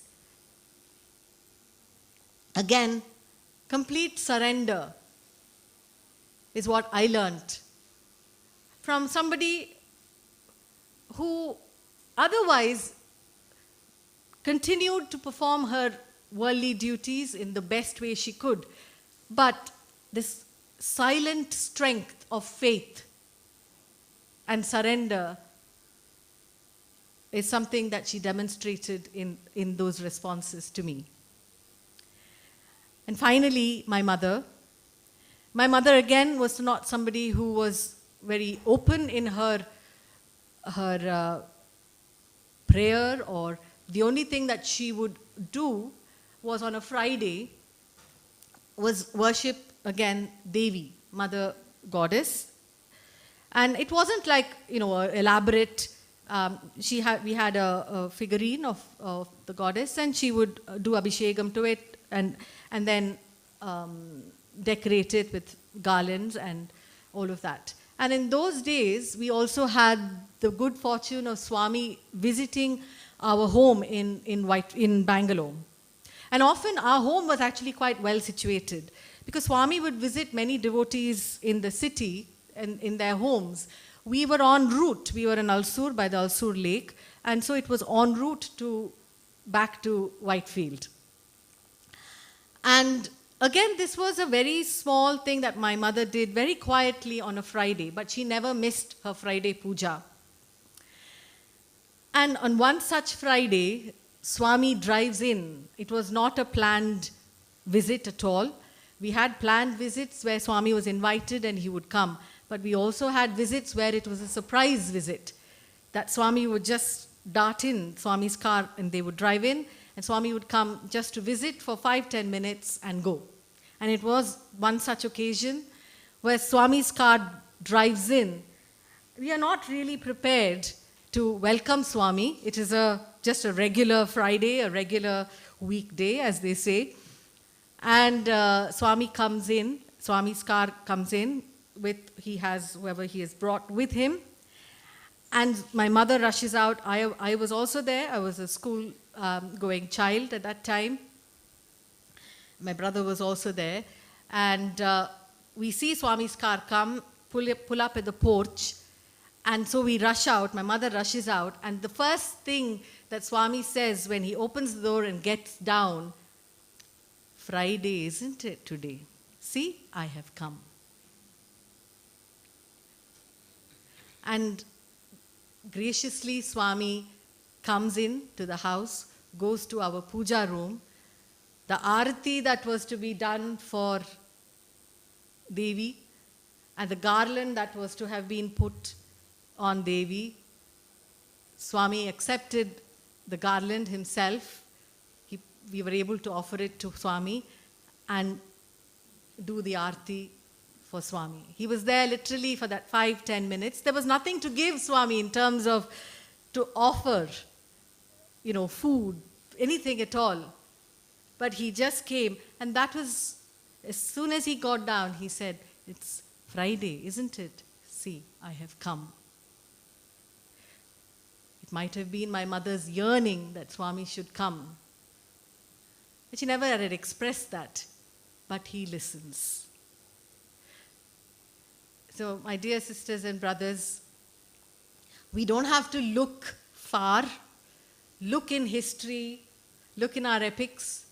We are surrounded by inspirational women in our everyday, within our families, our mothers. Swami says, message for Ladies' Day, today's thought for the day. If you love your mother and serve your mother, that is like loving and serving the Lord himself.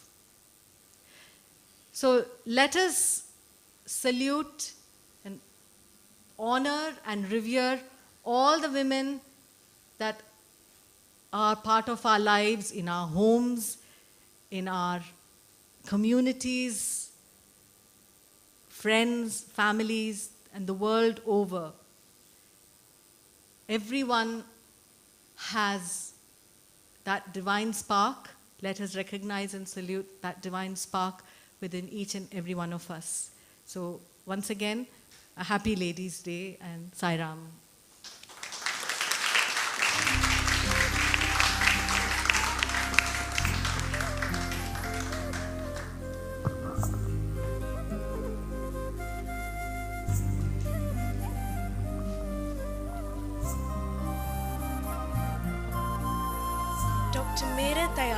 Is a former Balvigar student and has had the privilege of joining the Sai Mahima group to perform in front of Swami on multiple occasions. She started her oncology career as a molecular cell biologist, conducting research for Cancer Research, UK and UCL. After joining the NHS, Meera Auntie has trained as a general surgeon, subspecializing in breast surgery. She has also completed specialty training in pharmaceutical medicine and is currently the UK lead for breast cancer at AstraZeneca. Dr. Meera there.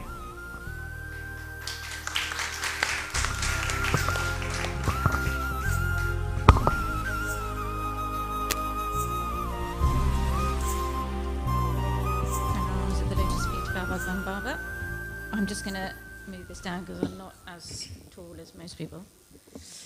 Thank you, everyone, for joining today. Hello, ladies. So I'm here today to talk about breast cancer. And I think we've just heard a really inspirational talk about all these great women who dedicated their lives to the service of Swami. And I bet they were mindful about their health. To be able to serve and to dedicate your life with as much vigor as you can, you need to look out for your health. So that's why I'm here today. Essentially, I'm just waiting for my slides to come up. So I work in breast cancer. I'm probably more well known for my long-standing history with this Sai Centre, usually causing trouble and being a bit cheeky. But I do have some background in breast cancer, and I'm here to share that with you today. Now, I'm not going to take you through any data or stats because, well, we're getting close to dinner time, we're getting hungry, but that's not what's important. If there's one thing that you can take away today, is to look after yourselves and to look out for your health. Because breast cancer is curable. And I want to be really clear on that. Breast cancer is curable if, and this is a big if you present early enough. And this doesn't just affect women, it affects men as well. 1% of men can also present with breast cancer. And certainly in our community, and this is the data that's really sort of presented itself to me quite recently, and we're doing a bit of research on this. A worrying fact that we're beginning to notice is that although the risk of breast cancer from a biological perspective is relatively low in the South Asian community, the incidence of advanced breast cancer, that's the number of patients who are diagnosed with advanced breast cancer each year, is going up in the South Asian community. We're seeing more South Asian women presenting with late-stage breast cancer. And by that stage, it's too late.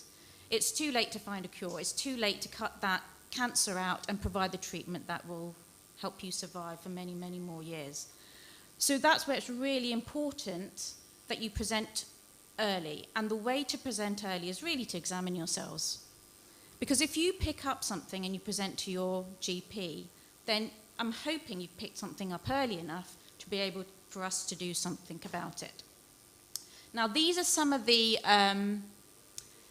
cancer charities and websites that are really, really, really useful if you need any information. I know you can go onto Google and there's a whole wealth of information on there, and it's really difficult to sift through and find out the relevant information. If you're going to take a picture of one of my slides, take a picture of this slide, because this slide is brilliant. All these breast cancer charities and the NHS as well has a whole host of information that will really help support you examine yourself and be able to pick up breast cancer early. So if we just go on to the next slide, and I've just, I did mention about how the South Asian community are presenting more often now with breast cancer. And certainly in the news, it's becoming more and more obvious that there is an issue behind that. And one of the things that we're picking out through our research is the taboo of talking about your health issues, whether it's cancer or anything else. And we don't talk about it enough. We don't talk to each other. We don't talk to our doctors. And I certainly, as a surgeon, I used to get patients coming in all the time, often with late-stage cancer, and I said, why didn't you come in? Why didn't you come in before? Oh, we didn't want to bother you. We've had this lump for months, but we weren't sure. We didn't talk to anyone about it. And now they've presented a bit too late. And as a doctor, and I hear this a lot, we don't want to bother you. I want to be bothered. I want to be bothered by something that's nothing. I'd rather see something that's nothing than something that's not treatable, because that's what I'm here to do. I'm here to treat something. I want to be able to cure you. I want to be able to say, yes, we can fix this. I can cut this out and we'll be fine. but I'm seeing more and more often that we're going to have to go on long-term treatment and we're not sure what the outcomes will be. So it's really, really important that we break this taboo. And this is something I'm hoping that we can discuss more widely moving forward. And we do have friends and families, certainly, that we know in our Sai Centre who've suffered with breast cancer and who are now willing to come and talk about it. And this is what we're going to hopefully do moving forward. And if we go on to the next slide, like I said, I want to focus on the examination, really. Before we go on to examination, so first of all, I want to thank Geethaka for inviting me here today. This has really been stimulated by her work in raising breast cancer awareness in the South Asian community. She's working with St. George's, looking at epidemiology in our South Asian community, and as well as working with Know Your Lemons, which is a great charity focusing on breast cancer awareness. And I participated in an awareness campaign that we did recently at the temple, and I was asking our ladies, have you, ladies of a certain age I should say, have you received a letter from a mammogram recently? And pretty much all of them said yes. Yes, I've had my mammogram letter. Did you go for your mammogram? Oh, no, didn't. And I would say, I probably spoke to 10 ladies, and every single one of them who had received a letter had not gone for their mammogram. And I'm not sure why. So this is really important. This is a stat here. Sorry, I did say I wouldn't show any stats, but this is a very important stat. 4 in 10 women declined their mammogram. Now, I know it can be quite scary going for your mammogram. It's a very intimate examination. Some people say it's quite painful. It's not. I've had a mammogram. I was lucky enough to get it through my private health insurance, and I took it, and everything was fine. And it's fine. It takes literally 5 minutes, and everyone's really helpful and they're lovely, and I felt very reassured afterwards. And I will say, just going back to my story about not bothering doctors, I myself felt a lump, and given my experience, I wasn't sure if it actually was a lump, and I thought, oh, I'm going to bother the doctor. So I went in and I said, hi, doctor, I'm bothering you. I'm not sure if I've got a lump, but I'm here. The doctor checked, and she was like, well, I'm not sure either, but given your background, oh, I don't know. So she sent me through for an ultrasound, and it's absolutely fine. And now I feel very happy and reassured. And that's the main thing. It's really for your mental health as well. If you're not sure, just go in.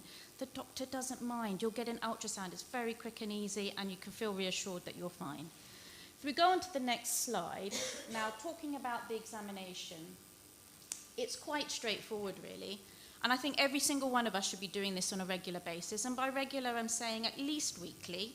And it's very easy to do. You can do it standing up in the shower, or you can just do it just before you get dressed, facing in the mirror. And there's a number of ways you can do it. If you're standing up, arms above your head, as we can see in the first picture, first have a look in the mirror at any changes in the skin. And then have a quick feel. So one arm behind the head, and the other hand is palpating or feeling around the breast tissue area. The other way you can do it is putting your hands on your waist. That really does show any sort of major changes in the skin area, and that's the first thing that you need to look out for.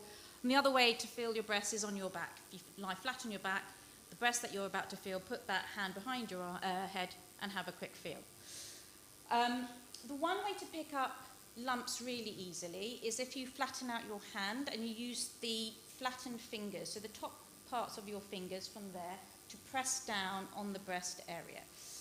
And then if you work your way from around the nipple, or the areola, which is the darkened area around, darkened part of the skin around the nipple, and you work your way around in a circle, and just use a rolling motion around the breast, right into the armpit. Don't forget the armpit, because you've got lymph nodes in there that are really important. And often the first thing you'll find if you've got a lump is a large lymph node. And also don't forget to check the gap between your clavicles and your neck, just in there, because you can get some lymph nodes in there. So it's really, really important that you get an idea of your breast tissue, your armpits, and just inside the collarbone. And I will just say, in the South Asian community, in the black ethnic community as well, we tend to generally have quite lumpy breasts. It's the fibrous tissue it tends to knit together and form lumpy tissue. So it's really important when you first feel that you get to know what your breasts are like. What are the normal lumps? And if you're not sure, go to your GP. As I said, they don't mind. They'd rather be bothered by nothing. So just have a feel. Get to know your breasts well, and then make sure you check yourselves on a weekly basis in the shower or whatever's easiest for you. If we go on to the next slide. And so here again, this is just a very quick overview. This is from the Copperfield website. It's a really good website. They've got great information materials. Always start with having a good look at your breast tissue. Is there any changes to the skin, any wrinkling? Have a look at the nipples, any discharge? Can you see any discoloration like bruising? I had one patient who came in with pain in her breast and bruising. She luckily didn't present too late. She noticed that the pain and the bruising wasn't going away. She thought she'd knocked herself. And she came in, and we got it just in time, and we managed to, just minor lumpectomy, and everything was fine. So just be aware. If you think it's probably a bruise, it might not be. Just check it out. Like I said, no harm in checking it out. And then just look for any sort of nipple inversion. Is the nipple facing inwards rather than normally outwards? Any change in the size, any unusual swelling. So yeah, anything that's different for you. So the very first thing I want you to go home and do is just have a look at your breasts and get to know them really, really well. What is normal for you? And then moving forward on a weekly basis, just check for anything that's unusual, anything at all. If we go on to the next slide. And today's checklist is the final thing I want to go through with you. The one thing that people forget to do is to check if they're registered with the GP. Now, I just moved house and I had to move my registration because my GP's miles away. So I've re-registered. So make sure you're registered with a GP, because you can't go to your GP if you don't have a registration. NHS account. When you're registered with your GP, I would advise registering for an NHS account, because you can get all your updates, appointments. Mammogram screening will come in on your NHS account. It's really good to access what appointments are coming up and what you need to, and your results will come through there as well. And if the doctor wants to get hold of you, they can get hold of you through the NHS app. There's also an option to speak to a GP virtually. So if you don't think you have time to go to your doctor, or there's no appointments available, speak to someone online, and that's available through the NHS account free. So please sign up for an NHS account if you don't have one. Am I eligible for mammogram screening? Well, if you're in between the ages of 50 to 71, you should be getting a letter, and you should be getting screening every 3 years. So make sure you look out for that letter, that email, or text message if you signed up for your NHS account, and make sure you go to that mammogram. Honestly, you have to go. There's no excuse for it. And then finally, don't forget to check yourselves. Have you noticed anything? If you're in between screening and you notice something unusual, go. Don't wait for your next mammogram, just go straight away. And it's not scary going to the doctors when you have this examination. They've all been there before. I do understand some of the issues from our culture as well with this intimate examination. Certainly, again, way back when I used to see a lot of Asian patients coming through requesting to see the lady doctor. So I used to have a long list of patients, and the boys would be in the other clinic room twiddling their thumbs. And that's fine. But just remember, if there isn't a female doctor, you do have the option of a nurse chaperone, a female chaperone. Bring your daughter, your friend, or anyone you feel comfortable with, just to reassure you. But don't be afraid of getting that examination. That's what the doctor's there for. That's what they're trained to do. So don't be afraid of that intimate part of the examination. And the last thing I can say, if we go on to the next slide, because I just want to bring up the charities again. The last thing I can say is talk to somebody. If you're not sure, if you're scared to go to the doctor, talk to somebody. And it can be a friend, it can be a colleague, it can be, someone within the Sai Centre. Talk to somebody if you're not sure, because sometimes we've noticed that I've noticed a lot of patients come in with their friends or with a sister or someone to come with them, because you'd like to feel reassured. But if you're not sure, just talk to someone. And I know certainly within our community it can be a little bit of a taboo. It can be embarrassing to talk about intimate issues.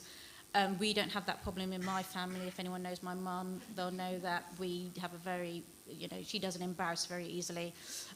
So, we're very open like that. And I think we all need to sort of learn to be more open about our health. Because if we're going to go on, as women, Swami says, if we're going to go on to do great things, we have to look after ourselves first.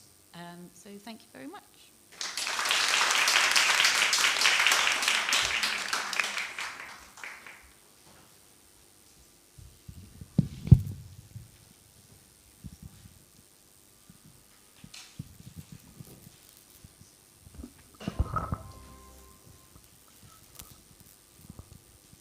Welcome to the Sri Ganapati Temple and the Sai Mandir, and welcome to our Interfaith service as part of Interfaith Week this year. We begin with the sacred sound Om to invoke the spirit of peace upon this special occasion.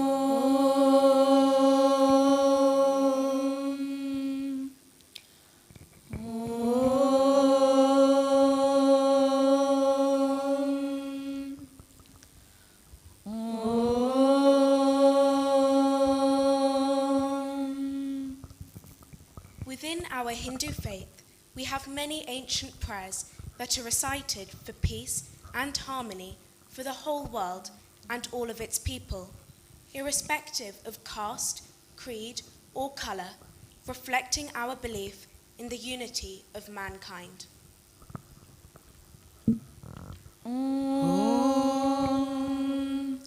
Sahana bhavatu Sahanau bhunaktu Sahaviryam karavavahai Tejasvinavati tamastu ma vidvishavahai. Om Shanti Shanti Shanti. May the Lord protect us together. May He nourish us together. May we work together, uniting our strength for the good of humanity. May our learning be luminous and purposeful. May we never hate one another. May there be peace, peace and perfect peace. The Balvigar's children from the Merton Sai Centre, who come for Sai spiritual education classes in the Sai Mandir, also learn a prayer from each of the major religions of the world, which they recite during their assemblies as part of their love and respect for all faiths, some of which they would like to share with you today.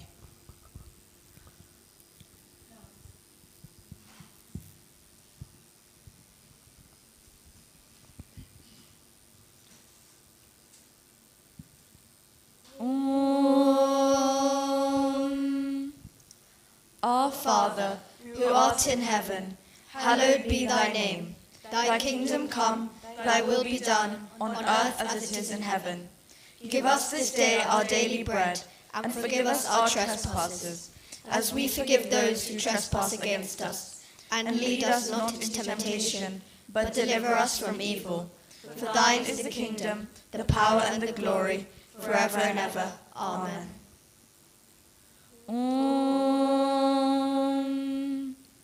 Namo tassa bhagavato arahato sammasambuddhassa.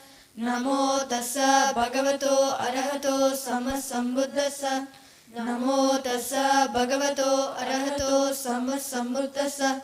Buddham sharanam gacchami, dhammam saranam gacchami, sangham saranam gacchami, dutiyampi buddham saranam gacchami, dutiyampi dhammam saranam gacchami, dutiyampi sangham saranam gacchami, tatiyampi buddham saranam gacchami, tatiyampi dhammam saranam gacchami, tatiyampi sangham saranam gacchami.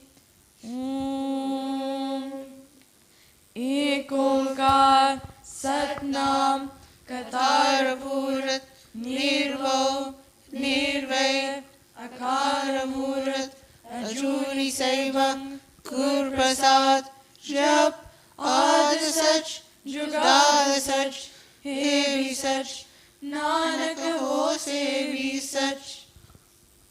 Om Shema Israel Adonai Adonai Shema Israel Adonai Adonai Shema Israel Adonai Adonai Om Bismillahirrahmanirrahim La ilaha illallah Muhammadur Rasulullah Bismillahirrahmanirrahim Allahu Akbar Bismillahirrahmanirrahim Alhamdulillah Rabbil Alameen Ar-Rahmanir-Rahim Maliki Yawmiddin Iyyaka na'budu wa iyyaka nasta'in Ihdinas siratal mustaqim Siratal ladzina an'amta alayhim Ghayril maghdubi alayhim waladdallin. Amen.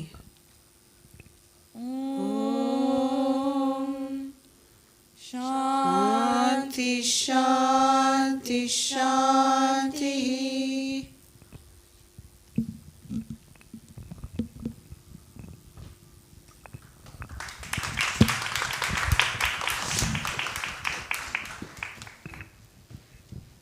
In the London Borough of Merton, the temple is a very active member of the Merton Faith and Belief Forum, which has representatives from all the major faiths in Merton. The forum meet 3 or 4 times a year and allow us to get involved in all aspects of community life here in Merton, allow us to share our news, and is a wonderful, positive presence in our lives, encouraging us all to participate in interfaith activities and provide us with many opportunities to get involved with community and social work with the NHS and other services. And today, we have asked speakers from different faiths to come and share their experiences of working in the community to inspire us all to do more.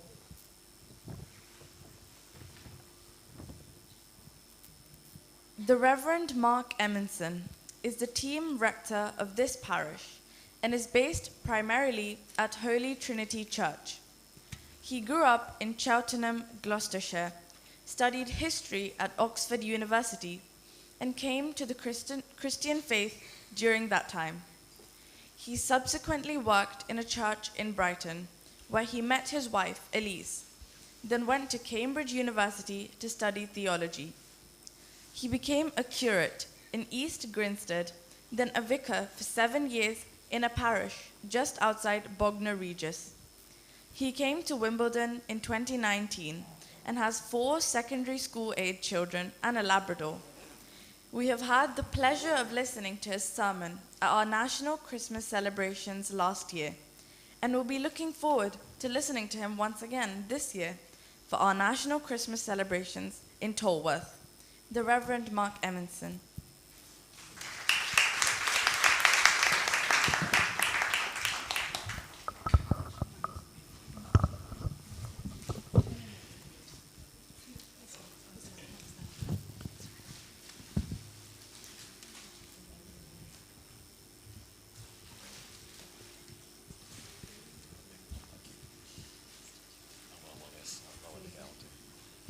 I missed a non-tech, so I might do. Oh, thank you. Look, it's not even tech, is it? It's kind of manual, but you will do a better job. Oh, look, lovely. Thank you so much.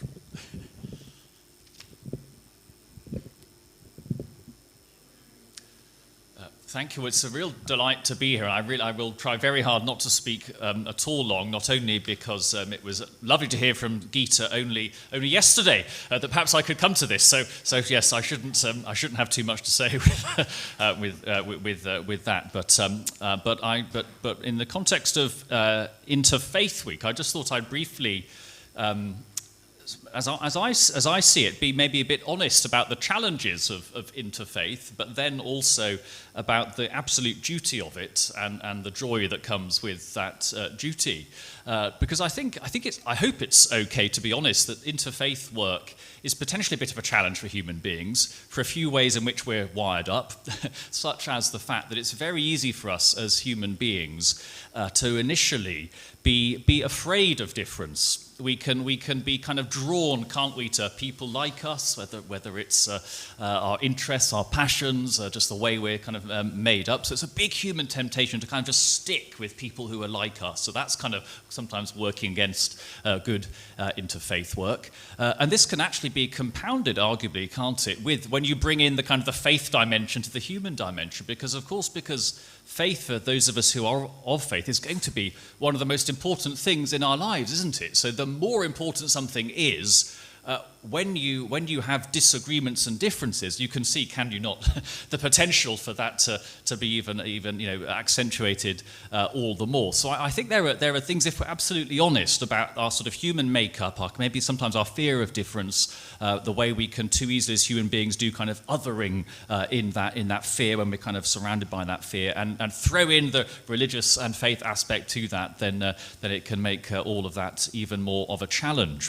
But then thinking about this, going beyond some of our potential more negative human reactions to actually really the duty of interfaith work, I want to quote back to Gita and you all, my sisters and brothers, one of the two texts that she shared with us at the scriptural reasoning this week at Morden Salvation Army Church. So the second quotation Gita shared, and I'll get her to remind me afterwards, the wonderful source that this came from, was this: even when the resources are limited, those who know their duty will not shrink from their efforts of social cooperation. Even when the resources are limited, those who know their duty will not shrink from their efforts of social cooperation. It would be very easy for me as a Christian to think, well, I've only got so much time in the day, I've only got so much very finite human headspace. Well, I'm just going to stay on my little, nice, safe Christian track. But that statement challenges me to know that actually my social duty is so much bigger than that, being a part of the worldwide family of faith, a part of the worldwide human family. And I think just from my limited experience so far trying to walk this walk, and in my experience is growing quickly, because you got from a bit of my biography that my most formative years were, I was completely ignorant really about other cultures and other faiths growing up in Cheltenham Spa, Gloucestershire, and some of the other places I have been and lived. The thing I'm finding out that is absolutely best in all of this is quite simply human communion, human gathering, getting to know one another, relationship, friendship, and food and fellowship and all of these things, because then whatever preconceived ideas we might have about our differences, then we get to know and respect and understand and delight in the other. On the one hand, we find many things in common, but then we also find with the things that are potentially profoundly different, that's something that's different in the person we know and love and respect, and something that we delight in all the more, and delight in God all the more for his amazing diverse creativity and providence that all of us and all of these aspects in the faiths and those who are of no faith can flourish together.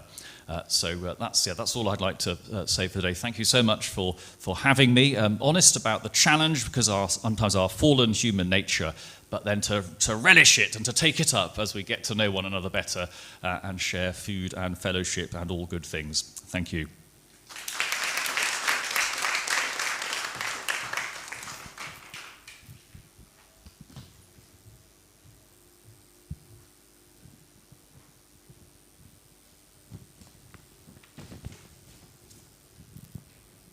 Anissa Dowd currently works as a program manager for physical health at the Wandsworth Community Empowerment Network, working together with the NHS to deliver health services to our communities.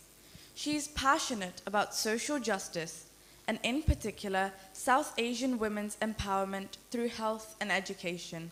Her faith as a Muslim woman drives her to continually be the best version of herself, which ultimately is of benefit to the community she lives and works with.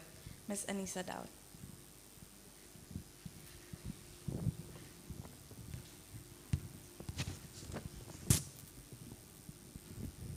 I would have been lost as well on this.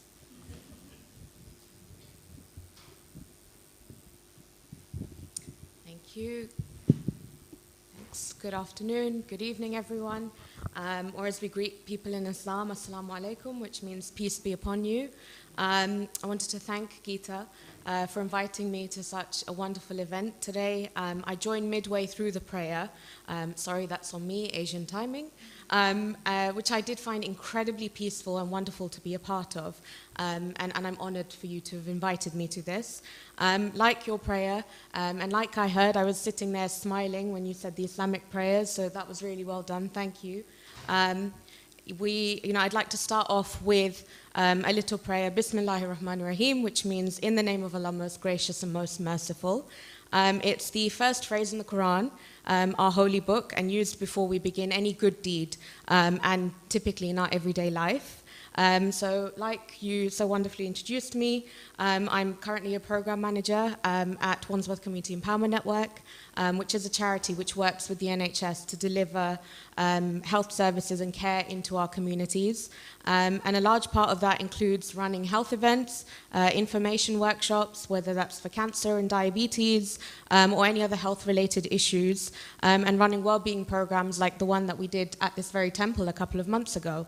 And I'm very grateful actually to the doctor who spoke a little bit earlier on breast cancer and checking for symptoms. And I would also, just as a side note, strongly encourage all of you here to do the same and do your mammograms on time. I have a really horrible history with breast cancer in my family. My maternal grandmother was diagnosed with breast cancer in Pakistan back in the 80s.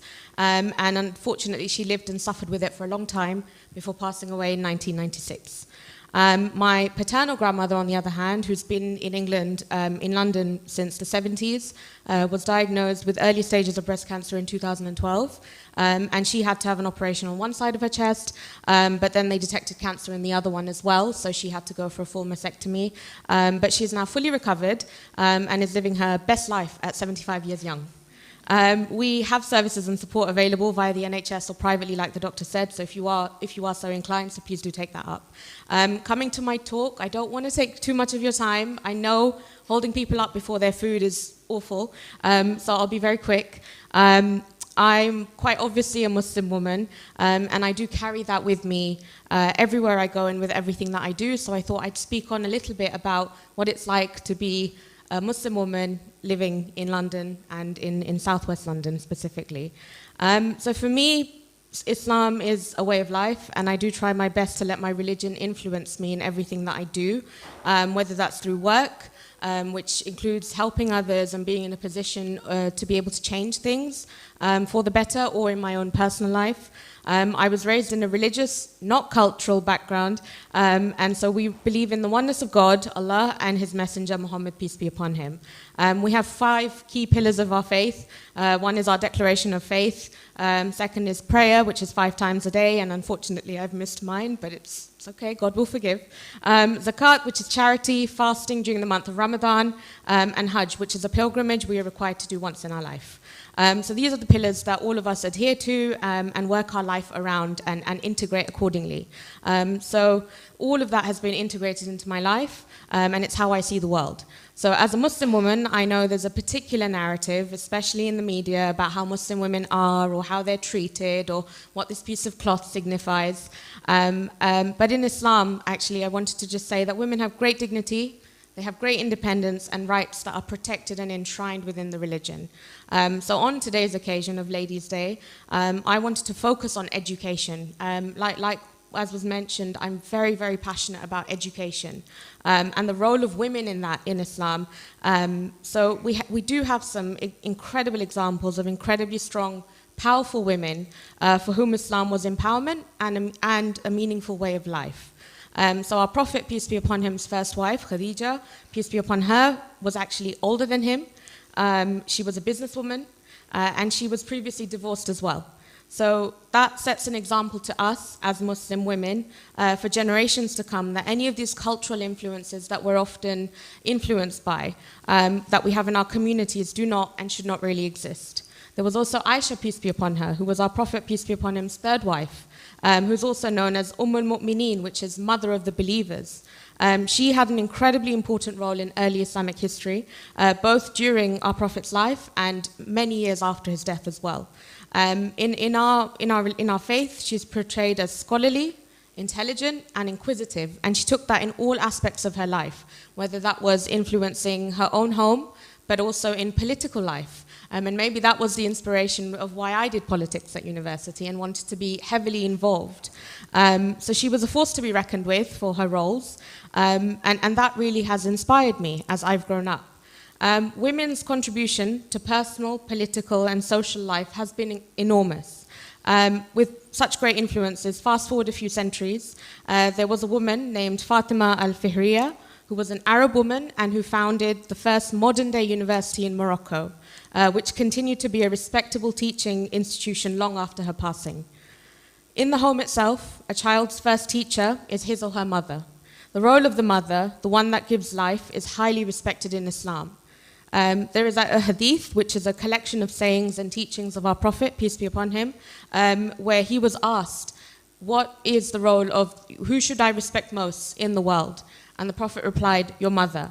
He was asked again, then who? And he said again, your mother.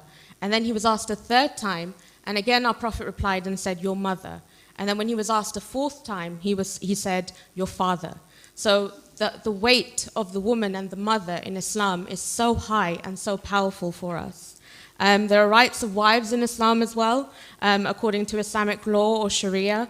I won't go too much into it. That is not my field of expertise.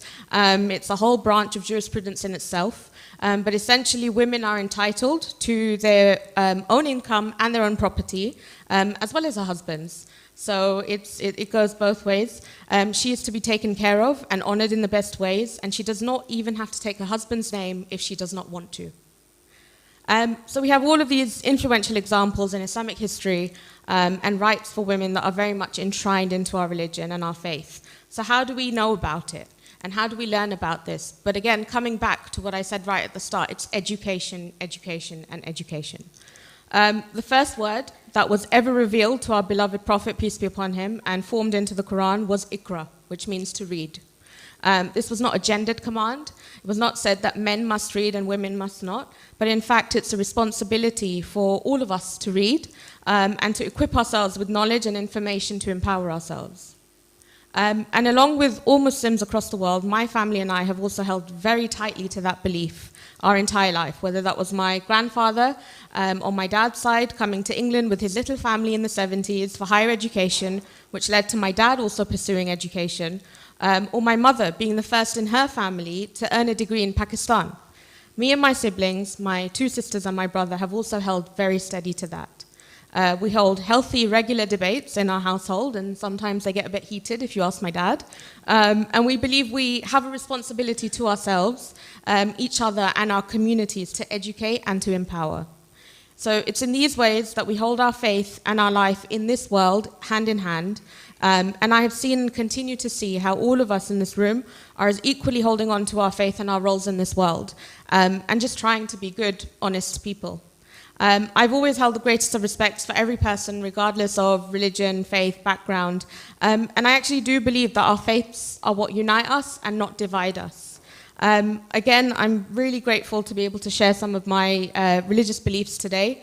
And more than that, hear and participate in such a beautiful gathering. And I, again, consider myself very lucky to be a part of London, but more so to be a part of Merton, where I was born in Merton. I was born in Tooting, but raised in Merton, gone to school here, and I now have the privilege of working here as well. And I've been to the temple many, many times, and I think it's so important that we do educate ourselves, not just about ourselves, but about each other. So I want to end on that, and I want to thank you again for inviting me, and hopefully we can speak more over dinner.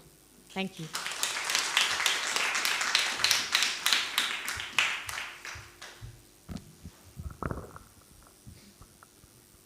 Arsha Newsom is a resident of Merton and is actively engaged in several community-based voluntary services.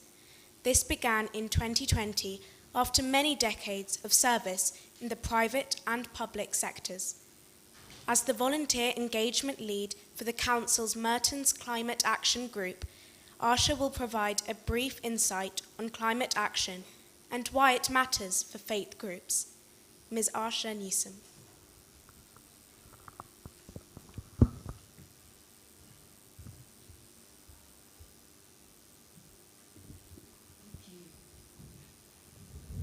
Thanks a lot. Can you hear me? And good afternoon, everyone. Before I go into my talk, actually what inspired me today was to see the youthfulness of this group. I think I'm one of the oldest members.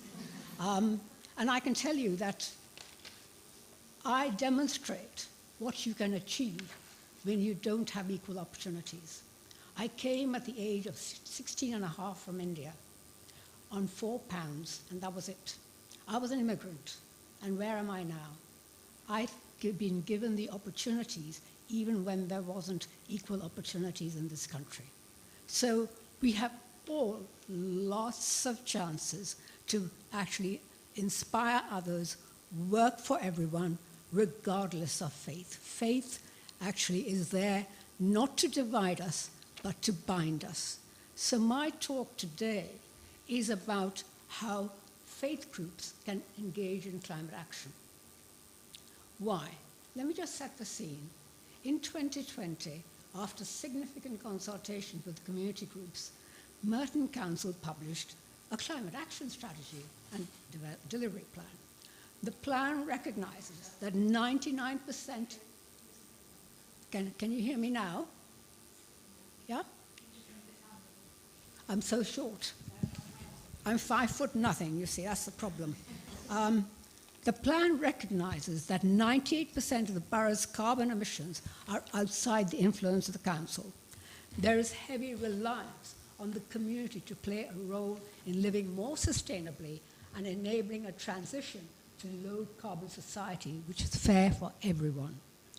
Within this context, faith-based communities have an opportunity and, above all, a responsibility to preserve our planet. The scriptures of all faiths make it a responsibility for humanity to consider the planet as an asset on loan to us. We have to preserve and grow this for our successor generations. Sri Ganapati Temple can begin this journey to become a green temple with your help and support. This pathway can be exciting and rewarding. Fortunately, you aren't alone in this journey.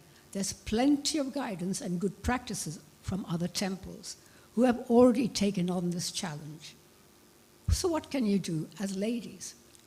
Raise awareness and education across all age groups and introduce an environment and climate-friendly practices throughout, particularly in worship and celebrations, including green pujas, making temples energy efficient, greening the landscape, conserving water resources, waste management, behavioral lifestyle changes in travel, in consumption, and the food we eat, protecting our animals and wild spaces. What we're saying is you ladies here have a leading role to play in all of this. It's not just in your own homes, but in this temple, in the way you conduct all your work in this temple. Think about climate sustainable solutions. The Climate Action Team is interested in engaging with the Sri Ganapati Temple community about climate action and how it can be mainstreamed, making it an exciting program for all. I'm hoping to facilitate this with Geeta, and I hope you ladies as champions can create the pathway for a green Ganapati Temple.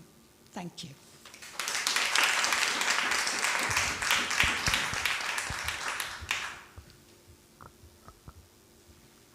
Mrs. Madhurini Visakan is Head of Qualities and Social Purpose at the London Borough of Camden. Madhurini Auntie is an experienced senior leader who takes a unique approach to equity, diversity, and inclusion. she uses her experience in change management, innovation, and marketing to challenge the status quo. Additionally, she has been a chartered marketer and an ICF qualified coach for over 15 years. Mother Anianti is passionate about change for good through her work with diversity, equity, and inclusion, and consults with organizations on their EDI journeys. She is also a professional singer, having toured globally in Australia, America, Sri Lanka, and Malaysia. Mrs. Maradhani Pasalkan.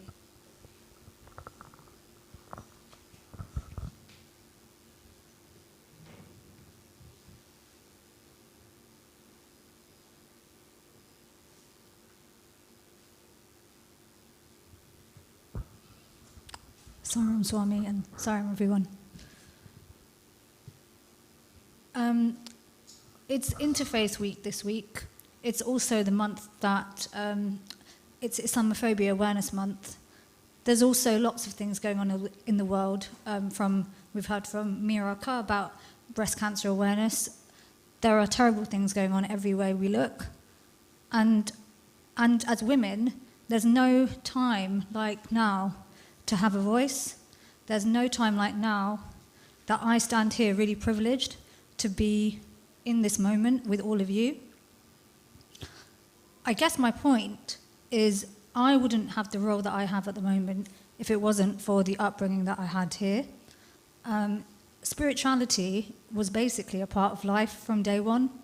If you grow up in the Sai fold, in this center, in the temple, you're around communities that don't always look like you, but if they do, then you have something that you're familiar with. But if you don't, you learn things about other faiths and other values and communities that I think you don't learn in any other environment. I don't know of anyone that I went to school with that had an equivalent of what I had growing up. And I can honestly say that the values that you learn through interfaith and through having any sort of faith or non-faith, but really it's core human values, that is what led us all to Swami. And for me, I was blessed that I grew up in that space.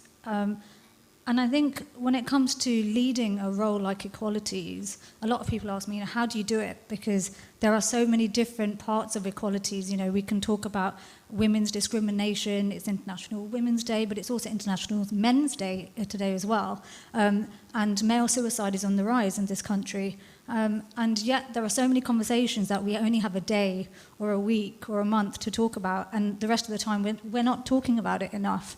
And in our communities, as women, we have different roles. I started off here as a baby, pre-baby actually, I think, and then obviously grew up here, have a family, and in every part of your life, there are expectations, there are stereotypes, there are ways in which we have to behave, but more importantly, it's the values that we carry with us from a very young age that is nurtured within us that will help or hinder us. And I think the work that I do, I'm so fortunate that I get to do something that I'm paid to do that actually is so intrinsic to what Swami talks about, and it's so intrinsic to every faith or every human value. And I think at its core, there's something for everyone about empathy. For example, my role as head of Equalities is where I look at everything that goes through Camden Council's decision-making process from an equalities lens. Now, that is basically everything that goes through, and I can't be responsible for every single service and every officer that makes a decision, but what I can do is I can try and change the culture. And a lot of that is just through us being who we are and having our own values, but it's also in understanding somebody else's viewpoint, even if it's completely different to yours. And I think that's the power of interfaith. I mean, this week, or the last couple of weeks alone, during the Israel and Palestine conflict, has been the toughest times for so many faiths, particularly our Jewish and Muslim communities. But in Camden, there's been no other time that I've seen such strength in the power of interfaith. And as an ally to other faiths, I started Islamophobia Awareness Month in Camden, and it was the first time last year that we actually did it. There are still lots of councils that don't do anything for it. They don't talk about it. And if you talk about the conflict, you're seen as, being one-sided or not one-sided. And as a local authority, as head of equalities, I'm politically restricted. And what that means is we can only be neutral and impartial. But when it comes to a humanitarian crisis and everything that we have learned, it's to love each other and love one another and to treat each other the way we'd want to be treated. So regardless of faith or non-faith, we have a duty to sort of look after each other. And so if that means having these really hard conversations about our breasts, or if that means having a really hard conversation around I'm struggling with my mental health, which is things that we don't talk about enough as women, and especially if you're from our communities, there are conversations we don't have and we are yet to bring out to the light. And I do think there is something around, we've got a strength in all of us, and whatever age. When you're young, you're kind of told you're too young to have an opinion, and when you're older, it's, well, you should know better, or you should know what to do. And sometimes we don't always have all the answers, but that's where a lot of us are lucky to lean into our faith. And those that don't have a faith, there's nothing wrong with that either. And sometimes the world is set in a way that we could easily be driven apart by how different we all are. And as someone else said earlier, it's what brings us together that is so hugely important. And I just wanted to sort of just say, if I do I've always said, if I can do what I do in a very small capacity, and that's at the moment in Camden, I can change Camden, which is actually quite a big borough. It's one of the largest boroughs in London. But if I do it there and get it right, it will have an impact in London, North London, Central London, and then eventually, in my naive way, I think, well, that's going to help my children, because their future won't be filled with being called the P word, which my son got called when he was in reception. In this day and age, we shouldn't still be having the same conversations and the same arguments. But if I can make that happen, it will only be down to the upbringing that I had, and it will always be because that conviction that comes at an early age is actually what we're all here, like, that is binding us. And so I think that is something for us all to sort of look at and think, what else can we do, even if it's small, even if you know someone who is of a certain faith, but you don't have the courage to talk about what's going on somewhere else. Or Islamophobia Awareness Month is a prime example. Everybody in my work would say, why are you talking about it? You're Hindu. And I'd have to say, it doesn't matter that I'm Hindu. I'm actually not here because of my faith. I'm here because I'm supporting another faith who are constantly discriminated against. And so for Muslim officers, in our work, they have really felt like they can speak because someone else is trying to speak for them. So I'd just say, even if we're not comfortable or not sure what to say, like I was feeling about 2 seconds ago before coming here, we've got to try, because if we don't, we'll all just be stuck with more medical problems than we've ever experienced and more trauma that we then take to the next generation. And for my children, I want them to grow up feeling like they can speak and that they know their minds, but they also know their values. And so I just want to say, as women, we are really, as Swami says, we're really privileged. It's a really privileged role to be a woman, but it's also a really hard space, if I can be honest. Our identities mean so much. There are so many layers when you become a mum, or if you're not a mum, there's a stigma. If you're single or if you're married, there's an expectation. So there's something around, everyone carries a value, and for us as women, that is the power of our unity and our strength, and just not to forget that we're all equally as powerful. And for the men, I have to recognise as an equalities person that as International Men's Day is today as well, and male suicide is on the rise.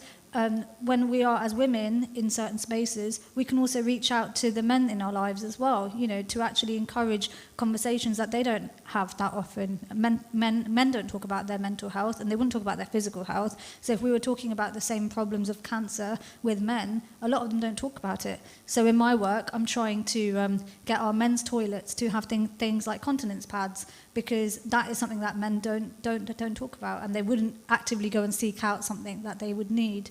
And in all our women's toilets, we have sanitary towels and pads that are free for our officers to use. And these small things may not mean a lot, but for someone who maybe forgot their item that they needed that day, that's a real lifesaver, and I've definitely been there. So it is useful. So what little we can do, I think, will always have an impact. So yeah, I'll leave it there. Sarah.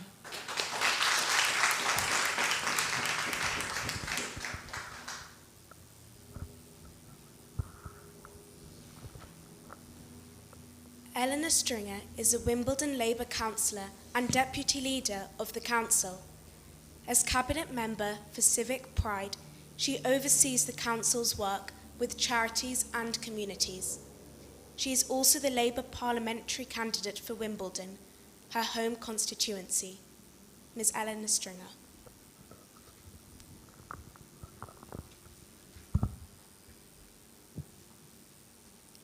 Thank you very much. I'm a bit taller, is that? Thank you so much. I'm very aware that I'm the last speaker, so I'll keep it short. But I was always going to come here today because I've walked past this temple many, many, many times. I've been in online meetings with Gita, but I've never had the opportunity to come. So I was always going to attend. And when Gita then invited me to speak, I was very delighted to. So I just want to say a few words about what events like this show me about communities.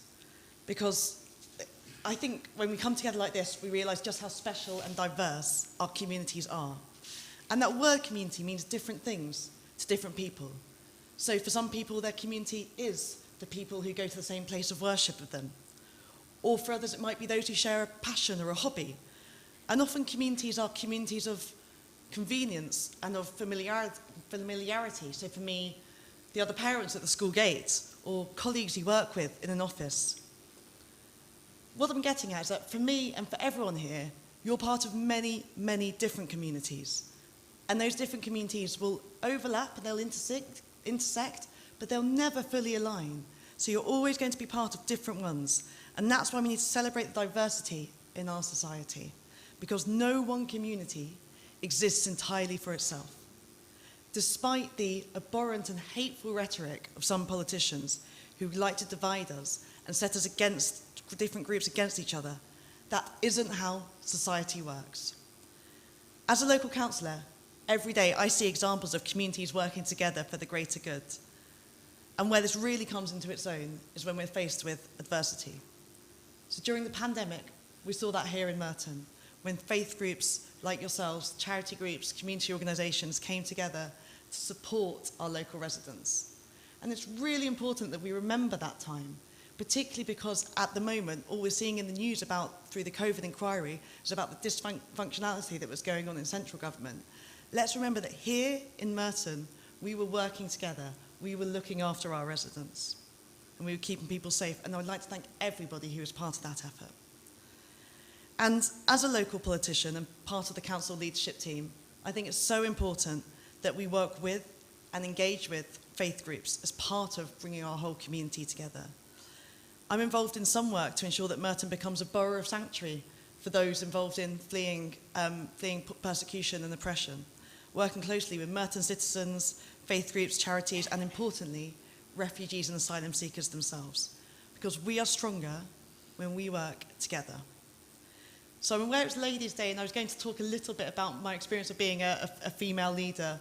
I won't say much other than to say that there's still some way to go to make sure that we get true representation in political leadership. Not least here, where we haven't had a female leader of Merton Council yet. Labour hasn't had a female leader of its party. Wimbledon hasn't had a female MP yet. I'm trying to change that one. But I am only where I am now because I was supported and encouraged by my community of brave, wise women who've pushed me to take steps that I wouldn't have felt confident to do on my own, and they've given me the support and the advice and the challenge that I needed to push myself to achieve more. So thank you very much for having me here today. It's been a great event, and I look forward to coming back to visit the temple many more times in the future. Thank you.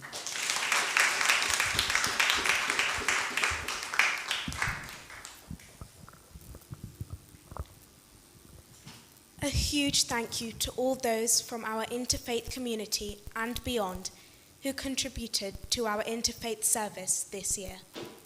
Many have joined us for our annual interfaith services over the years, and we have learned together and grown together over the many decades that we have explored our own faiths in our different places of worship. but also learned to share our knowledge of our own faith and learned about other faiths also. It has meant that we have a wonderful, caring community of faith and belief in the London Borough of Merton that enables us to call on each other when help is needed and support, and celebrate each other's successes and achievements. We end with a universal Shanti mantra from our Hindu tradition in Sanskrit, and by chanting our wish for peace and harmony for all. We pray for peace for the individual, peace for the community, and peace for the world.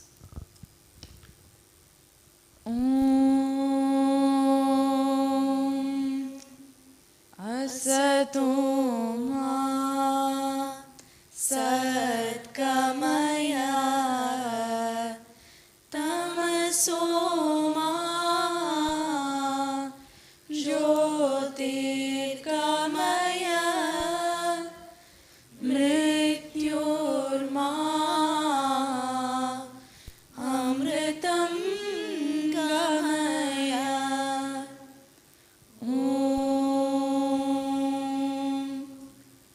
Shanti, Shanti, Shanti. Lead me from unreal to real, from darkness to light, and from death to immortality. Let there be peace for the individual, peace for the community, and peace for the world. Thank you.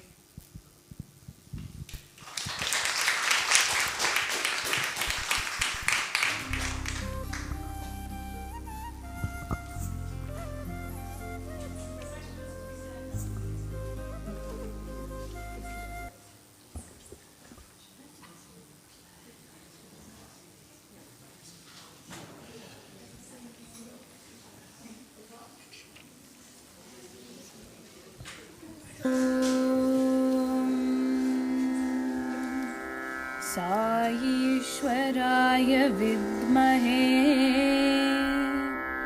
सत्यदेवाय धीमहि तन्नः सर्वः प्रचोदयात्।